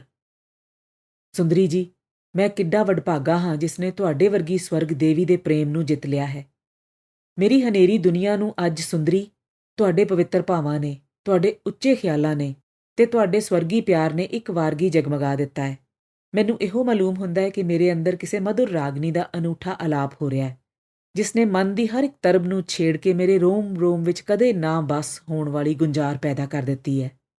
ਤੁਹਾਡੇ ਖਤ ਦਾ ਇੱਕ-ਇੱਕ ਸ਼ਬਦ ਮੇਰੇ ਲਈ ਸਵਰਗੀ ਫੁਲਵਾੜੀ ਦਾ ਇੱਕ-ਇੱਕ ਫੁੱਲ ਹੁੰਦਾ ਹੈ, ਜਿਸ ਨੇ ਮੇਰੇ ਦਿਲ ਦਿਮਾਗ ਨੂੰ ਇਤਨਾ ਮਹਿਕਾ ਦਿੱਤਾ ਹੈ ਕਿ ਇਸ ਦੇ ਮੁਕਾਬਲੇ ਵਿੱਚ ਮੈਨੂੰ ਸੰਸਾਰ ਦੇ ਸਾਰੇ ਸੁੱਖ ਤੇ ਐਸ਼ਵਰਜ ਤੁੱਛ ਜਾਪਣ ਲੱਗ ਪਏ ਨੇ। ਸੁੰਦਰੀ ਜੀ, ਤੁਹਾਡੇ ਖਿਆਲਾਤ ਇਤਨੇ ਉੱਚੇ ਨੇ, ਤੁਹਾਡੇ ਵਲਵਲਿਆਂ ਵਿੱਚ ਬ੍ਰਹਿਮੰਡ ਦਾ ਸਾਰਾ ਪ੍ਰੇਮ ਲਪੇਟਿਆ ਪਿਆ ਤੇ ਤੁਹਾਡੇ ਨਿੱਕੇ ਜਿੰਨੇ ਮਨ ਵਿੱਚ ਤਿਆਗ ਦਾ ਵੀ ਇਤਨਾ ਵੱਡਾ ਜ਼ਖੀਰਾ। ਇਹ ਗੱਲ ਮੈਨੂੰ ਮਾਲੂਮ ਨਹੀਂ ਸੀ। ਤੁਸਾਂ ਮੇਰਾ ਮਤਲਬ ਗਲਤ ਸਮਝਿਆ। ਜਿਹੜਾ ਮੈਂ ਇਹ ਲਿਖਿਆ ਸੀ ਕਿ ਸਾਡੇ ਦੋਹਾਂ ਦੇ ਵਿਚਕਾਰ ਇੱਕ ਬਹੁਤ ਵੱਡੀ ਰੁਕਾਵਟ ਹੈ ਤੇ ਜੋ ਮੈਂ ਜਾਤ ਬਰਾਦਰੀ ਦੇ ਡਰ ਕਰਕੇ ਤੁਹਾਡੇ ਨਾਲ ਵਿਆਹ ਨਹੀਂ ਕਰਾ ਸਕਦਾ, ਇਸ ਨੂੰ ਮੈਂ ਕਦੇ ਦਾ ਤਿਲਾਂਜਲੀ ਦੇ ਚੁੱਕਾ ਹੋਇਆ ਹਾਂ। ਮੇਰੇ ਇਹ ਲਿਖਣ ਦਾ ਮਤਲਬ ਸੀ ਕਿ ਗਿਆਨੀ ਜੀ ਦੇ ਉਪਦੇਸ਼ਾਂ ਤੇ ਕੁਝ ਆਪਣੇ ਫਰਜ਼ਾਂ ਨੂੰ ਸਾਹਮਣੇ ਰੱਖ ਕੇ ਮੈਂ ਦਿਲ ਵਿੱਚ ਇੱਕ ਪ੍ਰਣ ਕਰ ਚੁੱਕਾ ਕਿ ਆਪਣਾ ਸਾਰਾ ਜੀਵਨ ਭਾਈਚਾਰਕ ਸੁਧਾਰ ਲਈ ਅਰਪਣ ਕਰ ਦਿਆਂਗਾ। ਜਦ ਤੱਕ ਮਾਪਿਆਂ ਦਾ ਦਮ ਹੈ ਤਦ ਤੱਕ ਇੱਥੇ ਬੈਠਾ ਹਾਂ। ਇਸ ਤੋਂ ਬਾਅਦ ਘਰ-ਬਾਰ ਦਾ ਮੋਹ ਛੱਡ ਕੇ ਇਸ ਕੰਮ ਵਿੱਚ ਆਪਣੇ ਆਪ ਨੂੰ ਲਾ ਲਵਾਂਗਾ। ਸੁੰਦਰੀ ਜੀ, ਮੈਂ ਵੇਖ ਰਿਹਾ ਆਪਣੇ ਨਿਰਦਈ ਤੇ ਮੂਰਖ ਸਮਾਜ ਦੀ ਹਾਲਤ। ਕਿਸ ਤਰ੍ਹਾਂ ਦਿਨੋਂ ਦਿਨ ਅਣਗਿਣਤ ਸੋਲ ਜਿੰਦੜੀਆਂ ਇਸ ਦੇ ਹਵਨ ਕੁੰਡ ਵਿੱਚ ਆਹੂਤੀ ਦੇ ਰਹੀਆਂ ਨੇ। ਇਸੇ ਖਿਆਲੋਂ ਮੈਂ ਸੋਚਦਾ ਹਾਂ ਕਿ ਵਿਆਹ ਦੇ ਬੰਧਨ ਵਿੱਚ ਜਕੜੇ ਜਾਣ ਨਾਲ ਮੈਨੂੰ ਆਪਣੇ ਨਿਸ਼ਾਨੇ ਤੋਂ ਦੂਰ ਜਾ ਪੈਣ ਦਾ ਅੰਦੇਸ਼ਾ ਹੈ। ਜੇ ਮੈਂ ਮਨ ਮਾਰ ਕੇ ਇਸ ਕੰਮ ਤੋਂ ਪਿੱਛੇ ਨਾ ਹਟਿਆ ਤਾਂ ਇਸ ਦੇ ਫਲ ਰੂਪ ਤੁਹਾਡੇ ਜੀਵਨ ਦਾ ਸੁੱਖ ਸਵਾਦ ਤਾਂ ਇੱਕ ਤਰ੍ਹਾਂ ਨਾਲ ਨਸ਼ਟ ਹੀ ਹੋ ਜਾਵੇਗਾ। ਤੁਹਾਨੂੰ ਜਾਂ ਤਾਂ ਸਦਾ ਲਈ ਮੈਥੋਂ ਵਿਛੜ ਕੇ ਰਹਿਣਾ ਪਊ ਜਾਂ ਮੇਰੇ ਨਾਲ ਹੀ ਭੁੱਖ, ਤ੍ਰੇ, ਸਫ਼ਰ ਤੇ ਬੇਆਰਾਮੀ ਦੀ ਜ਼ਿੰਦਗੀ ਬਿਤਾਣੀ ਪਵੇਗੀ। ਪਰ ਤੁਹਾਡਾ ਖਤ ਪੜ੍ਹ ਕੇ ਮੇਰੇ ਸਾਰੇ ਸੰਸੇ ਦੂਰ ਹੋ ਗਏ ਨੇ। ਸਗੋਂ ਮੈਂ ਇਹ ਖਿਆਲ ਕਰਕੇ ਸ਼ਰਮਿੰਦਾ ਵੀ ਹੋ ਰਿਹਾ ਹਾਂ ਕਿ ਇੱਕ ਊੜਾ ਐੜਾ ਪੜ੍ਹਨ ਵਾਲਾ ਵਿਦਿਆਰਥੀ ਹੁੰਦਾ ਹੋਇਆ ਮੈਂ ਆਪਣੀ ਜਮਾਤ ਦੇ ਸੁਘੜ ਤੇ ਲਾਇਕ ਮੋਨੀਟਰ ਨੂੰ ਕਹਿ ਰਿਹਾ ਸਾਂ ਕਿ ਤੇਰੀ ਮੇਰੀ ਦੋਸਤੀ ਨਹੀਂ ਨਿਭ ਸਕਦੀ ਕਿਉਂਕਿ ਮੈਂ ਕੇਵਲ ਇੱਕੋ ਸਾਲ ਵਿੱਚ 35 ਯਾਦ ਕਰਨ ਦਾ ਪ੍ਰਣ ਕਰ ਚੁੱਕਾ ਹਾਂ। ਸੁੰਦਰੀ ਜੀ, ਮੈਨੂੰ ਸਾਰੇ ਪ੍ਰਸ਼ਨਾਂ ਦਾ ਤੇ ਸਾਰੀਆਂ ਸ਼ੰਕਾਵਾਂ ਦਾ ਤਸੱਲੀ ਬਖਸ਼ ਉੱਤਰ ਮਿਲ ਗਿਆ ਹੈ। ਹੁਣ ਮੈਂ ਆਪਣੇ ਆਪ ਨੂੰ ਉਸੇ ਦਿਨ ਭਾਗਾਂ ਵਾਲਾ ਸਮਝਾਂਗਾ ਜਿਸ ਦਿਨ ਵੇਖਾਂਗਾ ਕਿ ਤੁਹਾਡੇ ਉੱਪਰ ਮੇਰਾ ਸਮਾਜਿਕ ਤੌਰ ਤੇ ਵੀ ਪੂਰਾ ਅਧਿਕਾਰ ਹੈ ਤੇ ਤੁਸੀਂ ਮੇਰੀ ਹੋ। ਮੈਨੂੰ ਜੇ ਸਾਰਾ ਸੰਸਾਰ ਵੀ ਇਸ ਤੋਂ ਰੋਕੇਗਾ ਤਾਂ ਵੀ ਨਹੀਂ ਰੁਕਾਂਗਾ। ਭਾਵੇਂ ਮੈਨੂੰ ਕਿੰਨੇ ਹੀ ਦੁੱਖਾਂ ਤੇ ਮੁਸੀਬਤਾਂ ਦਾ ਟਾਕਰਾ ਕਰਨਾ ਪਵੇ ਤਾਂ ਵੀ ਕਰਾਂਗਾ ਤੇ ਇਸ ਨੂੰ ਆਪਣੇ ਲਈ ਫਖਰ ਤੇ ਵਡਿਆਈ ਦਾ ਕਾਰਨ ਸਮਝਾਂਗਾ। ਤੁਹਾਡਾ ਬਚਨ ਸਿੰਘ। 7ਵੀਂ ਚਿੱਠੀ, ਕੰਨਿਆ ਆਸ਼ਰਮ, ਲਾਹੌਰ। ਜੀਵਨ ਆਧਾਰ। ਮੇਰੇ ਜੀਵਨ ਸਰੋਤ ਦਾ ਪ੍ਰਵਾਹ ਜਿਉਂ-ਜਿਉਂ ਤੁਹਾਡੇ ਵੱਲ ਵੱਧਦਾ ਜਾਂਦਾ ਹੈ ਤਿਉਂ-ਤਿਉਂ ਇਹੋ ਮਾਲੂਮ ਹੁੰਦਾ ਹੈ ਕਿ ਮੈਂ ਕਿਸੇ ਸਵਰਗੀ ਰਾਜ ਦੇ ਨੇੜੇ ਪਹੁੰਚਦੀ ਜਾਂਦੀ ਹਾਂ। ਹਿਰਦੇ ਵਿੱਚੋਂ ਪ੍ਰੇਮ ਦੇ ਨਵੇਂ ਝਰਨੇ ਉੱਭਰਦੇ ਆ ਰਹੇ ਨੇ। ਅਸੀਂ ਜਿੰਨਾ ਇਹਨਾਂ ਵਿਸ਼ਿਆਂ ਵੱਲ ਸ਼ੰਕਾ ਭਰੀ ਨਜ਼ਰ ਨਾਲ ਤੱਕਦੇ ਹੋਏ ਇੱਕ ਦੂਸਰੇ ਪਾਸੋਂ ਇਸ ਦਾ ਉੱਤਰ ਮੰਗਦੇ ਹਾਂ, ਅੰਤ ਵਿੱਚ ਉਹਨਾਂ ਹੀ ਵਿਸ਼ਿਆਂ ਸੰਬੰਧੀ ਅਸੀਂ ਇਸ ਸਿੱਟੇ ਤੇ ਪੁੱਜ ਜਾਂਦੇ ਹਾਂ ਕਿ ਇਹ ਸ਼ੰਕਾ ਜੋ ਉੱਤੋਂ ਸ਼ੰਕਾ ਦਿਸਦਾ ਸੀ, ਅਸਲ ਵਿੱਚ ਦੋਹਾਂ ਦਿਲਾਂ ਦੀ ਉਹ ਸੱਧਰ, ਉਹ ਉਮੰਗ ਹੈ ਜਿਸ ਦਾ ਇਸ ਸੰਸਾਰ ਵਿੱਚ ਕੋਈ ਟਾਕਰਾ ਹੀ ਨਹੀਂ। ਮੇਰੇ ਜੀਵਨ ਸਰਬੰਸ, ਤੁਹਾਡੀ ਉਦਾਰਤਾ ਨੇ ਮੇਰੀਆਂ ਆਸਾਂ ਉਮੀਦਾਂ ਨਾਲੋਂ 1000 ਗੁਣਾ ਵਧੇਕ ਮੈਨੂੰ ਸੁਖੀ ਤੇ ਵਡਭਾਗਣ ਬਣਾ ਦਿੱਤਾ ਹੈ। ਤੇ ਖੁਸ਼ੀ, ਇਸ ਦਾ ਮੈਂ ਤੁਹਾਡੇ ਅੱਗੇ ਕੀ ਵਰਣਨ ਕਰਾਂ। ਕਹਿੰਦੇ ਨੇ ਹੱਦ ਤੋਂ ਅਗਾਂਹ ਜਾ ਕੇ ਹਰ ਇੱਕ ਚੀਜ਼ ਆਪਣੇ ਜੋਬਨ ਤੋਂ, ਆਪਣੀ ਉਚਾਈ ਤੋਂ ਪਿਛਾਂਹ ਮੁੜਨੀ ਸ਼ੁਰੂ ਹੋ ਜਾਂਦੀ ਏ। ਕਹਿੰਦੇ ਨੇ ਜੇ ਕੋਈ ਆਦਮੀ ਅੰਨ੍ਹੇਵਾਹ ਹੱਸਦਾ ਜਾਏ ਤਾਂ ਅਖੀਰ ਉਸ ਦਾ ਹਾਸਾ ਰੋਣ ਵਿੱਚ ਬਦਲ ਜਾਂਦਾ ਹੈ। ਉਸ ਦੀਆਂ ਅੱਖੀਆਂ ਵਿੱਚ ਅੱਥਰੂ ਉੱਤਰ ਆਉਂਦੇ ਨੇ। ਜੇ ਇਸ ਵਿੱਚ ਕੁਝ ਸੱਚਾਈ ਹੈ ਤਾਂ ਇਸ ਦਾ ਖਿਆਲ ਕਰਕੇ ਦਿਲ ਦਹਿਲ ਜਾਂਦਾ ਹੈ। ਡਰ ਨਾਲ ਸਹਿਮ ਕੇ ਮੈਂ ਬੜਬੜਾ ਉੱਠਦੀ ਹਾਂ ਤੇ ਮੇਰੇ ਅੰਦਰ ਬਾਹਰ ਕਾਂਬਾ ਛਿੜ ਜਾਂਦਾ ਹੈ। ਮੈਂ ਵੇਖ ਰਹੀ ਹਾਂ ਜੋ ਮੇਰੀਆਂ ਖੁਸ਼ੀਆਂ ਤੇ ਮੇਰੇ ਮਨ ਦੀਆਂ ਰੀਝਾਂ ਦੀ ਪੂਰਤੀ ਹੁਣ ਉੜਕ ਦੇ ਬੰਨੇ ਤੇ ਜਾ ਪੁੱਜੀ ਏ।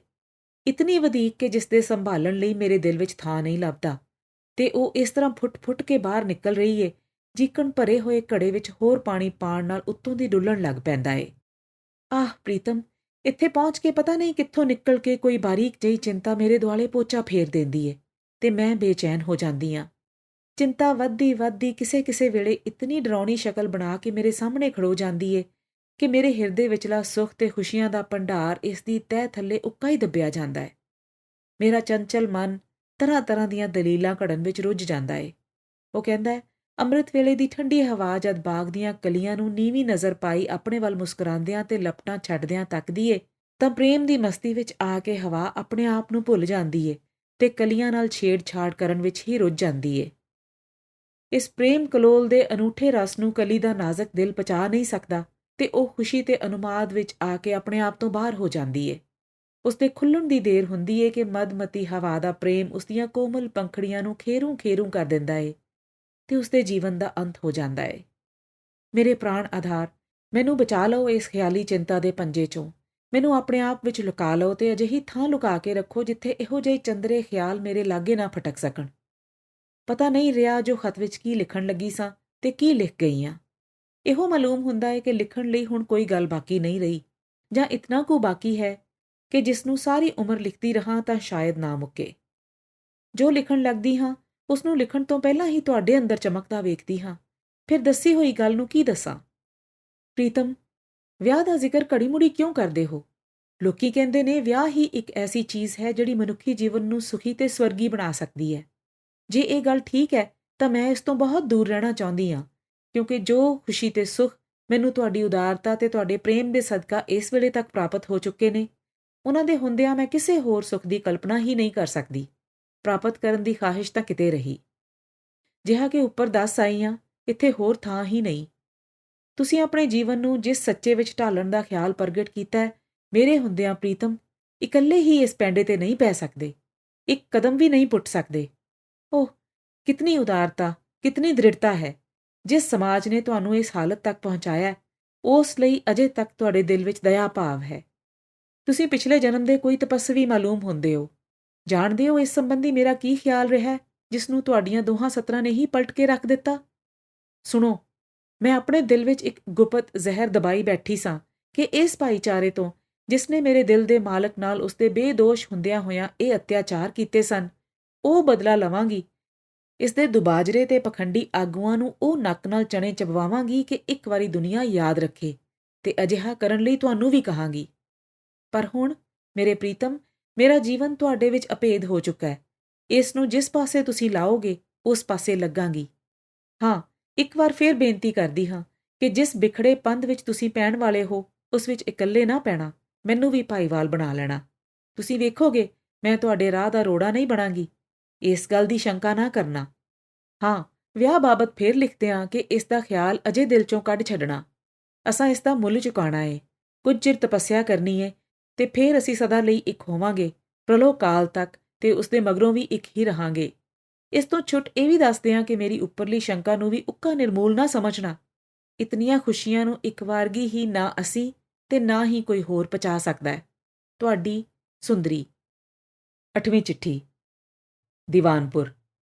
ਸੁੰਦਰੀ ਜੀ, ਅੱਜ ਮੈਂ ਤੁਹਾਨੂੰ ਜਿਸ ਦੁਖਦਾਈ ਘਟਨਾ ਦਾ ਹਾਲ ਲਿਖਣ ਲੱਗਾ, ਇਸ ਨੂੰ ਪੜ੍ਹ ਕੇ ਦਿਲ ਦੀ ਸੱਟ ਨੂੰ ਤੁਸੀਂ ਕਿਸ ਤਰ੍ਹਾਂ ਸਹਾਰੋਗੇ, ਇਹ ਸੋਚ ਕੇ ਮੇਰਾ ਦਿਲ ਗੋਤਿਆਂ ਵਿੱਚ ਪੈਂਦਾ ਜਾਂਦਾ ਹੈ। ਲਿਖਦਿਆਂ ਹੱਥ ਕੰਬ ਰਿਹਾ ਹੈ। ਚੰਗਾ ਹੁੰਦਾ ਜੋ ਇਹ ਭੈੜੀ ਖਬਰ ਤੁਹਾਨੂੰ ਕੋਈ ਹੋਰ ਹੀ ਸੁਣਾਉਂਦਾ, ਪਰ ਖੋਟੇ ਭਾਗਾਂ ਨੂੰ ਇਹ ਕੰਮ ਮੇਰੇ ਹੀ ਸਪੁਰਦ ਹੈ। ਮੈਂ ਕੀ ਲਿਖਾਂ ਸੁੰਦਰੀ ਜੀ। ਤੁਹਾਡਾ ਬਾਬਾ, ਹਰ ਵੇਲੇ ਤੁਹਾਡੇ ਨਾਂ ਦੀ ਮਾਲਾ ਜਪਣ ਵਾਲਾ ਤੁਹਾਡਾ ਧਰਮ ਪਿਤਾ, ਤੁਹਾਨੂੰ ਅੰਤਮ ਪਿਆਰ ਭੇਜ ਕੇ, ਤੁਹਾਨੂੰ ਵੇਖਣ ਦੀ ਸਿੱਕ ਦਿਲ ਵਿੱਚ ਹੀ ਲੈ ਕੇ ਸਦਾ ਲਈ ਇਸ ਸੰਸਾਰ ਤੋਂ ਚਲਾ ਗਿਆ। ਇਸ ਤੋਂ ਵੀ ਵੱਧ ਦਿਲ ਨੂੰ ਨਪੀੜਨ ਵਾਲੀ ਗੱਲ ਇਹ ਹੈ ਕਿ ਵਿਚਾਰੇ ਦੀ ਮੌਤ ਕਿਤਨੀ ਭਿਆਨਕ ਹੋਈ। ਸੁੰਦਰੀ ਜੀ, ਮੈਂ ਤੁਹਾਨੂੰ ਕੀ ਦੱਸਾਂ। ਕਈ ਦਿਨਾਂ ਤੋਂ ਉਸ ਦਾ ਸਰੀਰ ਇਤਨਾ ਨਿਰਬਲ ਹੋ ਰਿਹਾ ਸੀ ਕਿ ਕੁੱਲੀ ਤੋਂ ਘੱਟ ਹੀ ਬਾਹਰ ਨਿਕਲਦਾ ਸੀ। ਸਦਾ ਵਾਂਗ ਜਦ ਪਰਸੋਂ ਸੰਧਿਆ ਨੂੰ ਰੋਟੀ ਦੇਣ ਗਿਆ ਤਾਂ ਉਹ ਰੋ ਰਿਹਾ ਸੀ। ਮੇਰੇ ਪੁੱਛਣ ਤੇ ਉਸਨੇ ਦੱਸਿਆ, ਸੁੰਦਰੀ ਨੂੰ ਮਿਲਣ ਲਈ ਦਿਲ ਡਾਢਾ ਭਟਕ ਰਿਹਾ, ਨਾ ਜਾਣੀਏ ਕੋਈ ਦਿਨ ਹਾਂ ਕਿ ਨਹੀਂ। ਇੱਕ ਵਾਰੀ ਕੁੜੀ ਨੂੰ ਵੇਖ ਲੈਂਦਾ ਤਾਂ ਚੰਗਾ ਹੁੰਦਾ। ਮੈਂ ਆਖਿਆ, ਬਾਬਾ ਜੀ, ਇਹ ਕਿਹੜੀ ਔਖੀ ਗੱਲ ਹੈ, ਮੈਂ ਸਵੇਰੇ ਹੀ ਜਾ ਕੇ ਸੁੰਦਰੀ ਨੂੰ ਲੈ ਆਉਂਦਾ। ਪਰ ਉਸਨੇ ਅਜਿਹਾ ਕਹਿਣੋਂ ਮੈਨੂੰ ਰੋਕਦਿਆਂ ਹੋਇਆਂ ਕਿਹਾ, ਉਹਦੀ ਪੜ੍ਹਾਈ ਦਾ ਹਰਜ ਹੋਵੇਗਾ, ਨਾਲੇ ਉਹਨੂੰ ਇੱਥੇ ਲਿਆਉਣਾ ਖਤਰੇ ਤੋਂ ਖਾਲੀ ਨਹੀਂ। ਪਿੰਡ ਦਾ ਬਦਮਾਸ਼ ਪਾਲਾ ਸਿੰਘ ਹੱਥ ਧੋ ਕੇ ਮੇਰੇ ਮਗਰ ਪਿਆ ਹੋਇਆ ਕਿ ਮੈਂ ਸੁੰਦਰੀ ਨਾਲ ਉਸਦਾ ਵਿਆਹ ਕਰ ਦਿਆਂ। ਪਹਿਲਾਂ ਤਾਂ ਉਸ ਮੈਨੂੰ ਲਾਲਚ ਦਿੱਤੇ, ਪਰ ਜਦ ਮੈਂ ਨਾ ਮੰਨਿਆ ਤਾਂ ਫਿਰ ਕਈ ਤਰ੍ਹਾਂ ਦੀਆਂ ਧਮਕੀਆਂ ਦੇਣ ਲੱਗਾ।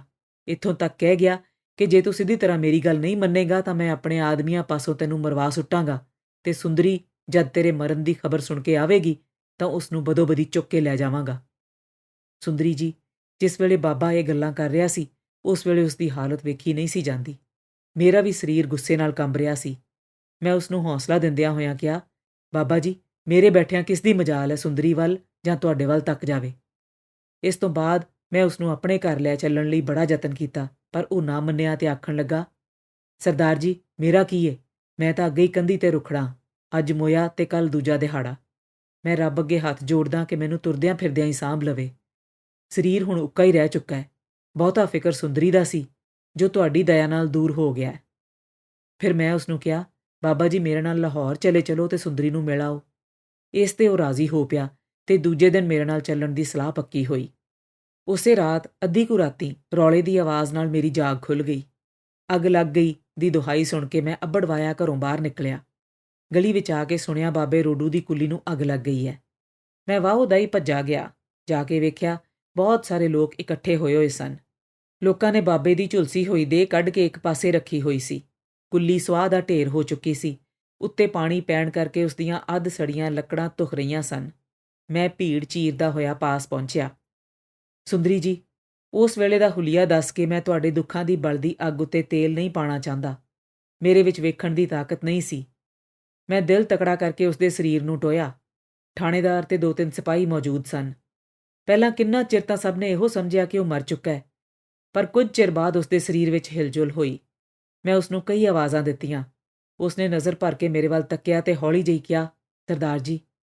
ਮੈਂ ਹਾਂਜੀ ਕਹਿ ਕੇ ਉਸਨੂੰ ਕੁਝ ਹੋਰ ਪੁੱਛਣ ਲੱਗਾ ਸਾਂ ਕਿ ਥਾਣੇਦਾਰ ਇਸ ਮੌਕੇ ਨੂੰ ਗਨੀਮਤ ਸਮਝ ਕੇ ਬਿਆਨ ਲੈਣ ਲਈ ਉਸ ਉੱਤੇ ਸਵਾਲ ਕਰਨ ਲੱਗਾ। ਬਾਬਾ ਰਤੀ ਮਾਸਾ ਹੋਸ਼ ਵਿੱਚ ਮਾਲੂਮ ਹੁੰਦਾ ਸੀ। ਥਾਣੇਦਾਰ ਨੇ ਪੁੱਛਿਆ, ਬਾਬਾ? ਉਸਨੇ ਸਿਰ ਹਿਲਾਇਆ। ਥਾਣੇਦਾਰ ਨੇ ਫਿਰ ਪੁੱਛਿਆ, ਅੱਗ ਕਿਹਨੇ ਲਾਈ ਸੀ?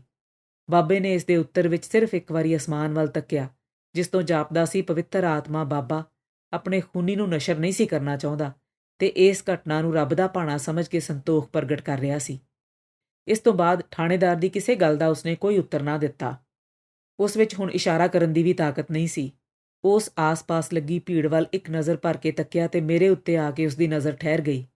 ਮੈਂ ਅਗਾਂਹ ਸਿਰ ਝੁਕਾ ਕੇ ਕਿਹਾ, ਕਿਉਂ ਬਾਬਾ ਜੀ, ਕੁਝ ਕਹਿਣਾ ਜੇ?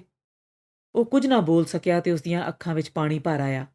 ਫਿਰ ਮਾਲੂਮ ਹੋਇਆ ਜੀਕਣ ਕੁਝ ਬੋਲਣਾ ਚਾਹੁੰਦਾ ਹੈ, ਪਰ ਬੋਲ ਨਹੀਂ ਸਕਦਾ। ਕਈ ਵਾਰ ਉਸਦੇ ਬੁੱਲ੍ਹ ਫਰਕੇ, ਪਰ ਮੈਂ ਉਸਦਾ ਕੁਝ ਵੀ ਮਤਲਬ ਨਾ ਸਮਝ ਸਕਿਆ। ਫਿਰ ਉਸਨੇ ਨੇੜੇ ਹੋਣ ਦਾ ਇਸ਼ਾਰਾ ਕੀਤਾ। ਮੈਂ ਜਦ ਕੰਨ ਬਿਲਕੁਲ ਉਸਦੇ ਬੁੱਲ੍ਹਾਂ ਨਾਲ ਜੋੜ ਦਿੱਤਾ ਤਾਂ ਮੈਨੂੰ ਬੜਾ ਯਤਨ ਕਰਨ ਤੇ ਇਹੋ ਕੁਝ ਸਮਝ ਪਈ। ਸੁੰਦਰੀ। ਮੈਂ ਪੁੱਛਿਆ, ਬਾਬਾ ਜੀ ਸੁੰਦਰੀ ਨੂੰ ਮਿਲਣਾ ਜੇ? ਉਸਨੇ ਹੱਥ ਨੂੰ ਹੌਲੀ-ਹੌਲੀ ਇਸ ਤਰ੍ਹਾਂ ਘੁਮਾਇਆ ਜੀਕਰ ਕੋਈ ਡੋਰੂ ਵਜਾਉਣ ਵਾਲਾ ਘੁਮਾਉਂਦਾ ਹੈ। ਮੈਂ ਇਸ ਦਾ ਮਤਲਬ ਸਮਝ ਗਿਆ। ਉਹ ਕਹਿ ਰਿਹਾ ਸੀ, ਹੁਣ ਖੇਡ ਖਤਮ ਹੋ ਗਈ, ਸੁੰਦਰੀ ਨੂੰ ਮੈਂ ਨਹੀਂ ਮਿਲ ਸਕਦਾ। ਫਿਰ ਮੈਂ ਪੁੱਛਿਆ, ਸੁੰਦਰੀ ਨੂੰ ਕੁਝ ਕਹਿਣਾ ਜੇ? ਉਸਨੇ ਕੋਈ ਉੱਤਰ ਨਾ ਦਿੱਤਾ, ਪਰ ਡਲਕਦੀਆਂ ਅੱਖਾਂ ਉਸਦੀਆਂ ਮੇਰੇ ਚਿਹਰੇ ਨੂੰ ਇੱਕ ਟੱਕ ਵੇਖ ਰਹੀਆਂ ਸਨ, ਜਿਵੇਂ ਮੈਥੋਂ ਕਿਸੇ ਗੱਲ ਦਾ ਉੱਤਰ ਮੰਗਣਾ ਚਾਹੁੰਦਾ ਸੀ। ਮੈਂ ਉਸਦਾ ਭਾਵ ਸਮਝ ਕੇ ਬੋਲਿਆ, ਬਾਬਾ ਜੀ, ਸੁੰਦਰੀ ਦਾ ਫਿਕਰ ਨਾ ਕਰੋ, ਮੈਂ ਉਸ ਨਾਲ ਵਿਆਹ ਕਰਾਂਗਾ। ਇਹ ਗੱਲ ਮੇਰੇ ਕਹਿਣ ਦੀ ਢਿੱਲ ਸੀ ਕਿ ਉਸਦੀਆਂ ਅੱਖਾਂ ਵਿੱਚ ਚਮਕ ਪੈਦਾ ਹੋਈ ਤੇ ਬੁੱਲ੍ਹਾਂ ਤੇ ਨਿੰਮੀ ਜਿਹੀ ਮੁਸਕਰਾਹਟ। ਫਿਰ ਉਸਨੇ ਸ਼ਾਇਦ ਮੇਰਾ ਧੰਨਵਾਦ ਕਰਨ ਲਈ ਦੋਹਾਂ ਹੱਥਾਂ ਨੂੰ ਇਸ ਤਰ੍ਹਾਂ ਹਿਲਾਇਆ ਜਿਵੇਂ ਜੋੜਨਾ ਚਾਹੁੰਦਾ ਸੀ। ਹੌਲੀ-ਹੌਲੀ ਉਹ ਆਪਣੇ ਹੱਥਾਂ ਨੂੰ ਇੱਕ ਦੂਜੇ ਦੇ ਨੇੜੇ ਲਿਜਾਣ ਦੀ ਕੋਸ਼ਿਸ਼ ਕਰਨ ਲੱਗਾ, ਪਰ ਅਜੇ ਕੋਈ ਚੱਪੇ ਕੁ ਦੀ ਵਿੱਥ ਸੀ ਜਦ ਉਸਦੀਆਂ ਦੋਵੇਂ ਬਾਹਾਂ ਨਿਸੱਤੀਆਂ ਹੋ ਕੇ ਉਸਦੀ ਛਾਤੀ ਤੇ ਡਿੱਗ ਪਈਆਂ ਤੇ ਉਸਦੀ ਗਿੱਚੀ ਮੋਢੇ ਵੱਲ ਨੂੰ ਲੁੜਕ ਗਈ। ਜਾਣੀਦਾ ਮੇਰੇ ਮੂੰਹੋਂ ਇਹੋ ਗੱਲ ਸੁਣਨ ਲਈ ਉਸਦੇ ਪ੍ਰਾਣ ਅਟਕੇ ਹੋਏ ਸਨ। ਸੁੰਦਰੀ ਜੀ, ਉਹ ਸਦਾ ਦੀ ਨੀਂਦਰ ਸੌਂ ਗਿਆ। ਪੁਲਿਸ ਨੇ ਸ਼ੱਕ ਵਿੱਚ ਪਾਲਾ ਸਿੰਘ ਤੇ ਉਸਦੇ 4 ਸਾਥੀਆਂ ਸਵਾਇਆ ਸਿੰਘ ਤੇ ਵੀਰ ਸਿੰਘ ਨੂੰ ਉਹਨਾਂ ਦੇ ਘਰੋਂ ਜਾ ਕੇ ਗ੍ਰਿਫਤਾਰ ਕਰ ਲਿਆ। ਕਿਤਨੀ ਡਰਾਉਣੀ ਘਟਨਾ ਸੀ। ਅਜੇ ਤੀਕ ਉਸਦੀ ਸ਼ਕਲ ਮੇਰੀਆਂ ਅੱਖਾਂ ਅੱਗੇ ਹੈ। ਮੇਰੀ ਮਾਂ ਜੀ ਨੇ ਜਦ ਦੀ ਇਹ ਗੱਲ ਸੁਣੀ ਹੈ, ਉਹਨਾਂ ਦੇ ਅਥਰੂ ਨਹੀਂ ਸੁੱਕੇ। ਮਾਲੂਮ ਹੁੰਦਾ ਹੈ ਉਹਨਾਂ ਦੇ ਦਿਲ ਨੇ ਬੜਾ ਪਲਟਾ ਖਾਧਾ ਹੈ। ਸੁੰਦਰੀ ਜੀ, ਭਾਣਾ ਅਮਿੱਟ ਹੈ। ਸਾਨੂੰ ਕਿਸੇ ਪਾਸੋਂ ਬਦਲਾ ਲੈਣ ਦਾ ਖਿਆਲ ਕਦੇ ਦਿਲ ਵਿੱਚ ਨਹੀਂ ਲਿਆਉਣਾ ਚਾਹੀਦਾ। ਬਦਲਾ ਦੇਣਾ ਕਰਤਾ ਦੇ ਹੱਥ ਹੈ। ਸੰਸਾਰ ਦੀ ਕੋਈ ਤਾਕਤ ਸਾਨੂੰ ਆਪਣੇ ਅਸੂਲਾਂ ਤੋਂ ਨਾ ਡੇਗ ਸਕੇ। ਸਾਡੀ ਬਹਾਦਰੀ ਇਸੇ ਵਿੱਚ ਹੈ। ਅੱਜ ਦੀ ਚਿੱਠੀ ਪੜ੍ਹ ਕੇ ਤੁਹਾਡੇ ਦਿਲ ਦੀ ਹਾਲਤ ਕੀ ਹੋਵੇਗੀ, ਇਸ ਨੂੰ ਮੈਂ ਸਮਝ ਰਿਹਾ। ਇਸੇ ਕਰਕੇ ਹੋਰ ਕੁਝ ਨਹੀਂ ਲਿਖਦਾ। ਮੈਂ ਤੁਹਾਨੂੰ ਤਾਕੀਦ ਕਰਦਾ ਕਿ ਦਿਲ ਨੂੰ ਬਹੁਤਾ ਦੁਖੀ ਨਹੀਂ ਕਰਨਾ, ਸਗੋਂ ਹੌਸਲੇ ਤੇ ਸਾਬਤ ਕਦਮੀ ਨਾਲ ਇਸ ਦੁੱਖ ਦਾ ਟਾਕਰਾ ਕਰਨਾ। ਹੁਣੇ ਹੀ ਚਿੱਠੀ ਲਿਖਦਿਆਂ ਖਬਰ ਮਿਲੀ ਹੈ ਕਿ ਪਾਲਾ ਸਿੰਘ ਤੇ ਉਸਦੇ ਸਾਥੀਆਂ ਨੂੰ ਪੁਲਿਸ ਨੇ ਮਾਮੂਲੀ ਜ਼ਮਾਨਤਾਂ ਲੈ ਕੇ ਛੱਡ ਦਿੱਤਾ ਹੈ। ਇਸ ਦਾ ਕਾਰਨ ਇੱਕ ਤਾਂ ਮਾਇਆ ਦਾ ਚਮਤਕਾਰ ਤੇ ਦੂਜਾ ਪਿੰਡ ਦੇ ਲੋਕਾਂ ਦੀ ਉਦਾਰਤਾ ਦੱਸੀ ਜਾਂਦੀ ਹੈ, ਜਿਹੜੇ ਉਹਨਾਂ ਨੂੰ ਬਚਾਉਣ ਲਈ ਸਿਰੋਂ ਪਰੇ ਕੋਸ਼ਿਸ਼ ਕਰ ਰਹੇ ਸਨ। ਮੈਨੂੰ ਅੱਗੇ ਹੀ ਇਹੋ ਉਮੀਦ ਸੀ। ਤੁਹਾਡਾ ਬਚਨ ਸਿੰਘ। 9ਵੀਂ ਚਿੱਠੀ। ਕੰਨਿਆ ਆਸ਼ਰਮ, ਲਾਹੌਰ। ਪ੍ਰਾਣਨਾਥ, ਚਿੱਠੀ ਪੁੱਜੀ। ਬਾਬੇ ਦੀ ਮੌਤ ਦੀ ਖਬਰ ਨੇ ਮੇਰੇ ਦਿਲ ਵਿੱਚ ਜੋ ਹਲਚਲੀ ਮਚਾਈ ਏ, ਇਸ ਦਾ ਮੈਂ ਕੀ ਵਰਣਨ ਕਰਾਂ। ਸਭ ਨਾਲੋਂ ਵੱਡਾ ਅਰਮਾਨ ਇਹ ਹੈ ਕਿ ਉਸ ਨਾਲ ਅੰਤਮ ਮੁਲਾਕਾਤ ਵੀ ਨਾ ਹੋ ਸਕੀ। ਉਹ ਪਿਆਰ ਭਰਿਆ ਹੱਥ ਮੇਰੀ ਪਿੱਠ ਤੇ ਫੇਰਦਾ ਤੇ ਮੈਂ ਆਪਣੇ ਪਿਤਰੀ ਪੰਘੂੜੇ ਦਾ ਇੱਕ ਅਖੀਰੀ ਝੂਟਾ ਲੈ ਲੈਂਦੀ, ਪਰ ਭਾਗਾਂ ਵਿੱਚ ਨਹੀਂ ਸੀ ਲਿਖਿਆ। ਦਿਲ ਰੋ ਰਿਹਾ ਹੈ। 1000 ਯਤਨ ਕਰਨ ਤੇ ਵੀ ਦਿਲ ਨੂੰ ਖੜੋਤ ਨਹੀਂ ਹੁੰਦੀ। ਕੜੀ ਮੁੜੀ ਅੰਦਰੋਂ ਕੋਈ ਉਬਾਲ ਉੱਠਦਾ ਹੈ ਤੇ ਦਿਲ ਨੂੰ ਚੀਰਦਾ ਹੋਇਆ ਅੰਦਰੋਂ ਗੁੰਮ ਹੋ ਜਾਂਦਾ ਹੈ। ਪਰ ਜਦ ਤੁਹਾਡਾ ਖਿਆਲ ਆਉਂਦਾ ਹੈ ਤਾਂ ਮੈਨੂੰ ਡਿੱਗਦੀ ਡਿੱਗਦੀ ਨੂੰ ਠੁੰਮਣੇ ਦਾ ਸਹਾਰਾ ਮਿਲ ਜਾਂਦਾ ਹੈ। ਇੱਕ ਮੋਏ ਮਾਰੇ ਗਰੀਬ ਨੂੰ, ਜਿਸ ਦਾ ਕਿਸੇ ਨਾਲ ਵੰਡ ਵਿਹਾਰ ਨਹੀਂ ਸੀ, ਜਿਹੜਾ ਗਲੀਆਂ ਦੇ ਕੱਖਾਂ ਨੂੰ ਵੀ ਦੁਖਾਣੋਂ ਡਰਦਾ ਸੀ, ਜ਼ਾਲਮਾਂ ਨੇ ਜੀਣ ਨਾ ਦਿੱਤਾ। ਉਸ ਨੂੰ ਮਾਰਨ ਵਾਲੇ ਖੂਨੀਆਂ ਨੂੰ ਡੰਨ ਦਿਵਾਉਣ ਦੇ ਥਾਂ ਸਗੋਂ ਅੱਡੀ ਚੋਟੀ ਦਾ ਜ਼ੋਰ ਲਾ ਕੇ ਲੋਕੀ ਉਹਨਾਂ ਨੂੰ ਇਸ ਕਰਕੇ ਬਚਾਉਣ ਦੀਆਂ ਕੋਸ਼ਿਸ਼ਾਂ ਕਰ ਰਹੇ ਨੇ ਕਿ ਉਹਨਾਂ ਦੇ ਸਮਾਜ ਵਿੱਚ ਜ਼ਾਲਮਾਂ ਤੇ ਖੂਨੀਆਂ ਦੀ ਥੁੜ ਨਾ ਹੋ ਜਾਵੇ। ਮੇਰੇ ਮਾਲਕ, ਤੁਸੀਂ ਇਸੇ ਭਾਈਚਾਰੇ ਦੇ ਸੁਧਾਰ ਲਈ ਤਰਲੋ ਮੱਛੀ ਹੋ ਰਹੇ ਹੋ ਤੇ ਇਸ ਨੂੰ ਸੁਧਾਰਨ ਦੀਆਂ ਉਮੀਦਾਂ ਬੰਨੀ ਬੈਠੇ ਹੋ। ਕੀ ਤੁਸੀਂ ਇਤਨਾ ਕੁਝ ਦੇਖ ਚੁੱਕਣ ਤੋਂ ਬਾਅਦ ਵੀ ਇਹ ਸਿੱਟਾ ਨਹੀਂ ਕੱਢ ਸਕੇ ਕਿ ਜਿਨ੍ਹਾਂ ਦੇ ਦਿਲ ਗੁਨਾਹ ਨਾਲ ਝੁਲਸੇ ਪਏ ਨੇ, ਉਹਨਾਂ ਦਾ ਕੋਈ ਇਲਾਜ ਨਹੀਂ? ਕੀ ਤੁਸੀਂ ਉਹਨਾਂ ਲੋਕਾਂ ਨੂੰ ਸੁਧਾਰਨ ਦੀਆਂ ਖਾਬਾਂ ਲੈ ਰਹੇ ਹੋ ਜਿਨ੍ਹਾਂ ਦੇ ਦਿਲ ਕੀਨੇ ਦੀ ਅੱਗ ਨਾਲ ਸੜੇ ਪਏ ਨੇ, ਜਿਨ੍ਹਾਂ ਦੇ ਦਿਮਾਗ ਹੰਕਾਰ ਨਾਲ ਝੁਲਸੇ ਪਏ ਨੇ ਤੇ ਜਿਨ੍ਹਾਂ ਦੇ ਡੋਲੇ ਚਿੱਟੇ ਲਹੂ ਨਾਲ ਮੁਰਦਾ ਹੋਏ ਪਏ ਨੇ? ਕੀ ਤੁਸੀਂ ਉਸ ਪਥਰੀਲੀ ਧਰਤੀ ਵਿੱਚ ਸੁਧਾਰ ਦਾ ਬੀਜ ਬੀਜਣ ਤੇ ਫਿਰ ਉਸ ਦੇ ਉੱਗਣ ਦੀ ਆਸ ਰੱਖਦੇ ਹੋ? ਨਹੀਂ, ਨਹੀਂ ਮੇਰੇ ਸਿਰ ਦੇ ਸਾਈਂ, ਇਸ ਖਿਆਲ ਨੂੰ ਦਿਲੋਂ ਕੱਢ ਛੱਡੋ। ਜਿਸ ਪਹਾੜ ਨੂੰ ਤੁਸੀਂ ਆਪਣੇ ਮੱਥੇ ਦੀਆਂ ਟੱਕਰਾਂ ਨਾਲ ਤੋੜਨਾ ਚਾਹੁੰਦੇ ਹੋ, ਉਹ ਇਸ ਤਰ੍ਹਾਂ ਕਦੇ ਨਹੀਂ ਟੁੱਟੇਗਾ, ਸਗੋਂ ਉਲਟਾ ਤੁਸੀਂ ਹੀ ਆਪਣਾ ਆਪ ਗਵਾਓਗੇ। ਇਸ ਪਹਾੜ ਨੂੰ ਤੋੜਨ ਦਾ ਇਲਾਜ ਇਹੋ ਹੈ ਕਿ ਇਸ ਦੀਆਂ ਜੜ੍ਹਾਂ ਖੋਖਲੀਆਂ ਕੀਤੀਆਂ ਜਾਣ, ਅਥਵਾ ਉਹਨਾਂ ਲੋਕਾਂ ਦੇ ਸਰੀਰ ਵਿੱਚੋਂ ਚਿੱਟੇ ਲਹੂ ਨੂੰ ਕੱਢ ਕੇ ਜਦ ਤੱਕ ਧਰਤੀ ਤੇ ਨਾ ਡੋਲ ਦਿੱਤਾ ਜਾਵੇਗਾ ਤੇ ਜਦ ਤੱਕ ਅਜਿਹੇ ਚਿੱਟੇ ਲਹੂ ਦੀ ਇੱਕ ਬੂੰਦ ਵੀ ਬਾਕੀ ਰਹਿਣ ਦਿੱਤੀ ਜਾਵੇਗੀ, ਤਦ ਤੱਕ ਆਉਣ ਵਾਲੀਆਂ ਨਸਲਾਂ ਉੱਤੇ ਇਸ ਦਾ ਅਸਰ ਹੋਣੋਂ ਨਹੀਂ ਰੁਕੇਗਾ। ਮੈਂ ਗੁੱਸੇ ਵਿੱਚ ਅਰਲ-ਬਰ ਲਿਖੀ ਜਾ ਰਹੀ ਹਾਂ। ਪ੍ਰੀਤਮ, ਮੇਰੀ ਭੁੱਲ ਖਿਮਾ ਕਰਨੀ। ਇਸ ਵੇਲੇ ਮੇਰਾ ਦਿਮਾਗ ਟਿਕਾਣੇ ਨਹੀਂ। ਭਾਵੇਂ ਇਸ ਵਿੱਚ ਮੇਰੇ ਦਿਲੀ ਭਾਵਾਂ ਦਾ ਰੰਗ ਤੁਹਾਨੂੰ ਭਾਸੇਗਾ, ਪਰ ਇਹ ਮੇਰੀ ਥੋੜ੍ਹੀ ਅਕਲ ਦੇ ਕਾਰਨ ਹੈ। ਇਸ ਕਰਕੇ ਮੈਂ ਆਪਣੇ ਇਹਨਾਂ ਬੇਥਵੇ ਖਿਆਲਾਂ ਨੂੰ ਹਰ ਵੇਲੇ ਦਿਲੋਂ ਕੱਢਣ ਦਾ ਯਤਨ ਕਰਦੀ ਰਹਿੰਦੀ ਹਾਂ। ਸ਼ਾਇਦ ਨਾ ਹੀ ਕੱਢਦੀ ਤੇ ਕਿਸੇ ਹੱਦ ਤੱਕ ਇਹਨਾਂ ਨੂੰ ਅਮਲੀ ਜਾਮਾ ਪਹਿਨਾਉਣ ਦਾ ਵੀ ਯਤਨ ਕਰਦੀ, ਪਰ ਤੁਸੀਂ ਹੋ ਜਿਨ੍ਹਾਂ ਦੇ ਸਾਹਮਣੇ ਮੈਨੂੰ ਹਰ ਇੱਕ ਵਖੇਵੇਂ ਵਾਲਾ ਖਿਆਲ ਆਪਣੇ ਦਿਲ ਚੋਂ ਕੱਢ ਛੱਡਣ ਅਥਵਾ ਨੱਪ ਛੱਡਣ ਲਈ ਮਜਬੂਰ ਹੋਣਾ ਪੈਂਦਾ ਹੈ। ਮੇਰੀ ਦਿਲੋਂ ਖਾਹਿਸ਼ ਹੈ ਕਿ ਵਾਹਿਗੁਰੂ ਤੁਹਾਡੇ ਹੀ ਖਿਆਲਾਂ ਨੂੰ ਸਫਲ ਕਰੇ ਤੇ ਮੈਨੂੰ ਵੀ ਅਜਿਹਾ ਹੀ ਬਲ ਦੇਵੇ ਕਿ ਮੇਰੇ ਦਿਲ ਵਿੱਚ ਜੇ ਕੋਈ ਅਜਿਹਾ ਹਿੰਸਕ ਖਿਆਲ ਹੈ ਵੀ, ਤਾਂ ਮੈਂ ਸੱਪ ਵਾਂਗ ਉਸ ਦੀ ਸਿਰੀ ਮਿੱਧ ਕੇ ਆਪਣਾ ਆਪ ਉਸ ਤੋਂ ਛੁਡਾਉਂਦੀ ਹੋਈ ਤੁਹਾਡੇ ਹੀ ਅਸੂਲਾਂ ਤੇ ਚੱਲਣ ਦਾ ਯਤਨ ਕਰਾਂ। ਮੇਰੇ ਸਿਰਤਾਜ, ਮੈਨੂੰ ਆਪਣੇ ਇਸ ਚੰਚਲ ਮਨ ਉੱਤੇ ਭਰੋਸਾ ਨਹੀਂ ਰਿਹਾ। ਇਹ ਮੈਨੂੰ ਗੁੰਮਰਾਹੀ ਵੱਲ ਲਿਜਾਣ ਦਾ ਯਤਨ ਕਰਦਾ ਹੈ ਤੇ ਬਦਲੇ ਦੀ ਅੱਗ ਕਿਸੇ ਵੇਲੇ ਮੇਰੇ ਦਿਲ ਵਿੱਚ ਇਤਨੀ ਭੜਕ ਉੱਠਦੀ ਹੈ ਕਿ ਮੈਂ ਆਪਣੇ ਆਪ ਤੋਂ ਬਾਹਰ ਹੋ ਜਾਂਦੀ ਹਾਂ। ਸੋ ਹੁਣ ਮੇਰੀ ਤੁਹਾਡੇ ਪਾਸ ਇਹੋ ਬੇਨਤੀ ਹੈ ਕਿ ਮੈਨੂੰ ਆਪਣੇ ਹੁਕਮ ਵਿੱਚ ਚਲਾਓ ਤੇ ਆਪਣੇ ਹੀ ਸਾਏ ਹੇਠ ਰੱਖੋ। ਅੱਜ ਦਿਲ ਬਹੁਤ ਖਰਾਬ ਹੈ, ਹੋਰ ਕੁਝ ਨਹੀਂ ਲਿਖਦੀ। ਜੋ ਕੁਝ ਲਿਖਿਆ ਇਹ ਵੀ ਭੇਜਣਾ ਨਹੀਂ ਸਾਂ ਚਾਹੁੰਦੀ, ਪਰ ਭੇਜ ਰਹੀ ਹਾਂ। ਮੈਨੂੰ ਪਤਾ ਹੈ ਕਿ ਤੁਹਾਡਾ ਦਿਲ ਕਿੱਡਾ ਚੌੜਾ ਹੈ, ਗੰਭੀਰਤਾ ਕਿਤਨੀ ਤੁਹਾਡੇ ਵਿੱਚ ਕੁੱਟ-ਕੁੱਟ ਕੇ ਭਰੀ ਹੋਈ ਹੈ। ਤੁਸੀਂ ਮੇਰੀ ਹਰ ਇੱਕ ਭੁੱਲ ਨੂੰ ਖਿਮਾ ਕਰ ਸਕਦੇ ਹੋ। ਮੈਨੂੰ ਆ ਕੇ ਲੈ ਜਾਓ। ਮੈਂ ਆਪਣੇ ਧਰਮ ਪਿਤਾ ਦੀ ਸੜੀ ਹੋਈ ਕੁੱਲੀ ਵੇਖਣ ਲਈ ਵਿਆਕੁਲ ਹਾਂ। ਨਾਲੇ ਮੇਰੀ ਪੜ੍ਹਾਈ ਵੀ ਲਗਭਗ ਖਤਮ ਹੋ ਚੁੱਕੀ ਹੈ। ਤੁਹਾਡੀ ਸੁੰਦਰੀ।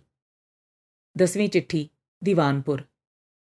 ਸੁੰਦਰੀ ਜੀ, ਇਤਨੀ ਬੇਕਰਾਰੀ, ਇਤਨਾ ਗੁੱਸਾ, ਪਰ ਫਿਰ ਵੀ ਤੁਹਾਡੀ ਲਿਖਤ ਕਿਤਨੀ ਯੁਕਤੀਪੂਰਨ ਹੈ, ਇਸ ਦੇ ਸਾਹਮਣੇ ਮੈਂ ਸਭ ਕੁਝ ਭੁੱਲ ਜਾਂਦਾ ਹਾਂ। ਪਰ ਮੇਰੀ ਭੋਲੀ ਸੁੰਦਰੀ ਜੀ, ਜਿਹੜੀ ਮਿਸਾਲ ਤੁਸੀਂ ਪਹਾੜ ਦੀ ਦਿੱਤੀ ਹੈ, ਇਹ ਪੜ੍ਹ ਕੇ ਮੈਨੂੰ ਹਾਸਾ ਆ ਰਿਹਾ ਹੈ।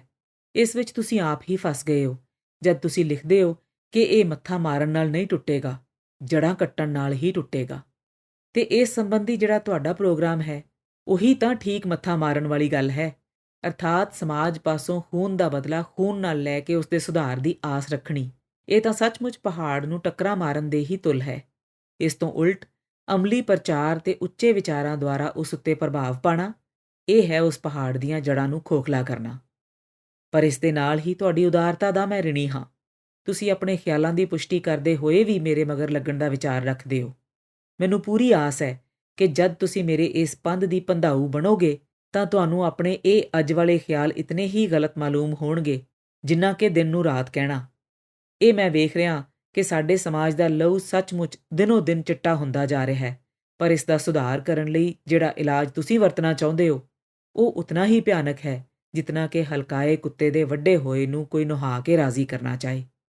ਸੁੰਦਰੀ ਜੀ, ਸਾਨੂੰ ਪ੍ਰਚਾਰ ਦੇ ਟੀਕੇ ਨਾਲ ਅਜਿਹੇ ਚਿੱਟੇ ਲਹੂ ਵਾਲੇ ਰੋਗੀਆਂ ਦੇ ਅੰਦਰ ਉਹ ਦਵਾਈ ਭਰਨੀ ਪਏਗੀ ਜਿਸ ਨਾਲ ਲੋਕਾਂ ਦੇ ਲਹੂ ਵਿੱਚੋਂ ਚਿੱਟੇ ਤੇ ਨਿਰਜੀਵ ਪਰਮਾਣੂ ਖਾਰਜ ਹੁੰਦੇ ਜਾਣ ਤੇ ਉਸ ਦੇ ਥਾਂ ਲਾਲ ਤੇ ਸਜੀਵ ਪਰਮਾਣੂ ਪੈਦਾ ਹੋਣ। ਇਸ ਕੰਮ ਲਈ ਮੈਂ ਹਰ ਤਰ੍ਹਾਂ ਕਮਰ ਕੱਸੇ ਕਰ ਲਏ ਨੇ ਤੇ ਅਸੀਂ ਹੁਣ ਇਸ ਕੰਮ ਵਿੱਚ ਇੱਕ ਤੇ 2 ਯਾਰਾਂ ਹੋਵਾਂਗੇ। ਮੈਂ 4-5 ਦਿਨਾਂ ਤੱਕ ਤੁਹਾਨੂੰ ਲੈਣ ਆਵਾਂਗਾ। ਮਾਂ ਜੀ ਨੂੰ ਮੈਂ ਰਾਜ਼ੀ ਕਰ ਲਿਆ ਕਿ ਉਹ ਮੇਰੇ ਕੰਮ ਵਿੱਚ ਕੋਈ ਰੋਕ ਨਹੀਂ ਪਾਉਣਗੇ, ਨਾ ਹੀ ਤੁਹਾਡੇ ਨਾਲ ਕੰਮ ਕਰਨ ਤੇ ਉਹਨਾਂ ਨੂੰ ਕੋਈ ਇਤਰਾਜ਼ ਹੋਵੇਗਾ। ਪਰ ਇਸ ਦੇ ਬਦਲੇ ਉਹਨਾਂ ਦੀ ਇੱਕ ਸ਼ਰਤ ਮੈਨੂੰ ਅਵੱਸ਼ ਮੰਨਣੀ ਪਈ ਹੈ ਕਿ ਜਦ ਤੱਕ ਉਹ ਜਿਉਂਦੀ ਹੈ ਤਦ ਤੱਕ ਮੈਂ ਕਿਤੇ ਦੂਰ ਦੁਰਾਡੇ ਨਹੀਂ ਜਾ ਸਕਦਾ। ਸੋ ਮੈਨੂੰ ਆਸ ਹੈ ਤੁਸੀਂ ਵੀ ਆਪਣੇ ਆਪ ਨੂੰ ਹੁਣ ਤੋਂ ਹੀ ਤਿਆਰ ਕਰ ਲਵੋਗੇ। ਸਾਡਾ ਇਸ ਸੰਬੰਧੀ ਨਿਸ਼ਾਨਾ ਕੀ ਹੋਵੇਗਾ, ਇਹ ਤਾਂ ਦੋਵੇਂ ਇਕੱਠੇ ਹੋ ਕੇ ਫੈਸਲਾ ਕਰਾਂਗੇ। ਪਰ ਹਾਲੇ ਸਾਨੂੰ ਘਰ ਵਿੱਚ ਹੀ ਇੱਕ ਛੋਟਾ ਜਿਹਾ ਕੰਮ ਮਿਲ ਗਿਆ ਜਿਸ ਤੋਂ ਅਸੀਂ ਆਪਣੇ ਇਸ ਨਵੇਂ ਜੀਵਨ ਦਾ ਸ਼੍ਰੀ ਗਣੇਸ਼ ਕਰਾਂਗੇ। ਥੋੜ੍ਹੇ ਦਿਨਾਂ ਨੂੰ ਸਾਡੇ ਪਿੰਡ ਦੇ ਸ਼ਾਹੂਕਾਰ ਲਾਲਾ ਰਲਾ ਰਾਮ ਦੀ ਲੜਕੀ ਦਾ ਵਿਆਹ ਹੈ। ਮੈਂ ਸੁਣਿਆ ਕਿ ਇਸ ਵਿਆਹ ਉੱਤੇ ਕੰਜਰੀਆਂ ਦਾ ਨਾਚ ਮੁਜਰਾ, ਭੰਡਾਂ ਦੀਆਂ ਖੇਡਾਂ, ਸ਼ਰਾਬ ਦੇ ਦੌਰ ਤੇ ਹੋਰ ਅਨੇਕਾਂ ਫਜ਼ੂਲ ਖਰਚੀਆਂ ਰਾਹੀਂ ਹਜ਼ਾਰਾਂ ਰੁਪਏ ਪਾਣੀ ਵਾਂਗ ਵਹਾਏ ਜਾਣਗੇ। ਸੁੰਦਰੀ ਜੀ, ਕਿੱਡੀ ਸ਼ਰਮ ਵਾਲੀ ਗੱਲ ਹੋਵੇਗੀ ਜਦ ਸਾਡੇ ਵੱਡੇ ਵਡੇਰੇ ਘੇਰਾ ਪਾ ਕੇ ਵੇਸਵਾ ਦਾ ਮੁਜਰਾ ਸੁਣ ਰਹੇ ਹੋਣਗੇ ਤੇ ਉਹਨਾਂ ਦੀਆਂ ਧੀਆਂ ਭੈਣਾਂ ਉੱਪਰੋਂ ਬਾਰੀਆਂ ਵਿੱਚ ਬੈਠ ਕੇ ਇਹ ਨਜ਼ਾਰਾ ਵੇਖ ਰਹੀਆਂ ਹੋਣਗੀਆਂ। ਕੀ ਉਹ ਚੱਪਣੀ ਵਿੱਚ ਨੱਕ ਡੋਬ ਕੇ ਮਰ ਨਾ ਜਾਣਗੇ? ਮੇਰਾ ਖਿਆਲ ਹੈ ਸ਼ਾਇਦ ਸਮਝਾਉਣ ਬੁਝਾਉਣ ਨਾਲ ਉਹ ਇਸ ਗੰਦੇ ਕੰਮ ਤੋਂ ਬਾਜ਼ ਆ ਜਾਣ। ਬਸ ਹੋਰ ਬਹੁਤਾ ਕੀ ਲਿਖਾਂ। ਅੱਜ ਤੋਂ 5ਵੇਂ ਦਿਨ ਤੁਹਾਡੇ ਕੋਲ ਹੀ ਹੋਵਾਂਗਾ। ਤੁਹਾਡਾ ਬਚਨ ਸਿੰਘ। ਇੱਕ ਗੱਲ ਹੋਰ, ਚਿੱਠੀ ਖਤਮ ਕਰ ਬੈਠਾ ਸਾਂ ਕਿ ਤੁਹਾਨੂੰ ਮੁਬਾਰਕਬਾਦ ਦੇਣ ਦਾ ਚੇਤਾ ਆਇਆ। ਤੁਹਾਡੇ ਨਾਂ ਹੇਠ ਪੰਜਾਬੀ ਰਸਾਲਿਆਂ ਵਿੱਚ ਅੱਜ ਕੱਲ੍ਹ ਉੱਪਰੋਂ ਥੱਲੀ ਕਹਾਣੀਆਂ ਛਪ ਰਹੀਆਂ ਨੇ। ਉਸ ਦਿਨ ਸ਼ਹਿਰ ਗਿਆ ਤਾਂ ਵੇਖ ਕੇ ਮੈਂ ਦੰਗ ਹੀ ਰਹਿ ਗਿਆ। ਇਹ ਤਾਂ ਤੁਸਾਂ ਕਮਾਲ ਕਰ ਦਿੱਤਾ। ਆਪਣੇ ਸਮਾਜ ਦੀ ਕਠੋਰਤਾ ਬਿਆਨ ਕਰਨ ਵਿੱਚ ਤੁਸਾਂ ਉੜਕ ਕਰ ਦਿੱਤੀ ਏ। ਮੇਰਾ ਦਿਲ ਕਹਿ ਰਿਹਾ ਹੈ ਕਿ ਕਿਸੇ ਦਿਨ ਮੇਰੀ ਸੁੰਦਰੀ ਬਹੁਤ ਉੱਚੇ ਦਰਜੇ ਦੀ ਕਲਾਕਾਰ ਹੋਵੇਗੀ। ਪਰ ਸੁੰਦਰੀ ਜੀ, ਜਿੱਥੇ ਤੁਹਾਡੀ ਲੇਖਣ ਸਫਲਤਾ ਲਈ ਡੂੰਘੇ ਦਿਲੋਂ ਵਧਾਈ ਦਿੰਦਾ, ਉੱਥੇ ਇੰਨੀ ਕੁ ਸਲਾਹ ਦੇਣ ਦੀ ਖੁੱਲ੍ਹ ਲੈਂਦਾ ਕਿ ਤੁਹਾਡੀ ਲਿਖਤ ਵਿੱਚ ਕੋਮਲਤਾ ਤੇ ਸਹਿਣਸ਼ੀਲਤਾ ਦੀ ਵਧੇਰੇ ਲੋੜ ਹੈ। ਮੰਨਿਆ ਕਿ ਸਮਾਜ ਦੇ ਹੱਥੋਂ ਸਤਾਈ ਹੋਈ ਇੱਕ ਦੁਖੀ ਆਤਮਾ ਦੀ ਕਲਮ ਵਿੱਚੋਂ ਇਹੋ ਕੁਝ ਨਿਕਲ ਸਕਦਾ ਹੈ, ਪਰ ਮੈਨੂੰ ਤੁਹਾਡੇ ਪਾਸੋਂ ਅਜਿਹੀ ਲਿਖਤ ਦੀ ਆਸ ਹੈ ਜਿਸ ਵਿੱਚ ਹਿੰਸਾ ਤੇ ਕਠੋਰਤਾ ਲਈ ਕੋਈ ਥਾਂ ਨਾ ਹੋਵੇ। ਲਹੂ ਨਾਲ ਲਹੂ ਨਹੀਂ ਧੋਤਾ ਜਾਂਦਾ। ਕੀ ਅੱਗੇ ਲਈ ਆਪਣੀ ਲਿਖਤ ਵਿੱਚ ਇੰਨੀ ਕੁ ਤਬਦੀਲੀ ਲਿਆਉਣ ਦੀ ਕੋਸ਼ਿਸ਼ ਕਰੋਗੇ? ਇਹ ਸੀ ਨਾਵਲ ਚਿੱਟਾ ਲਹੂ ਦਾ ਅਧਿਆਇ 22ਵਾਂ। ਨਾਵਲ ਦੀ ਆਡੀਓ ਰਿਕਾਰਡਿੰਗ ਦਾ ਇਹ ਸੀ 10ਵਾਂ ਹਿੱਸਾ।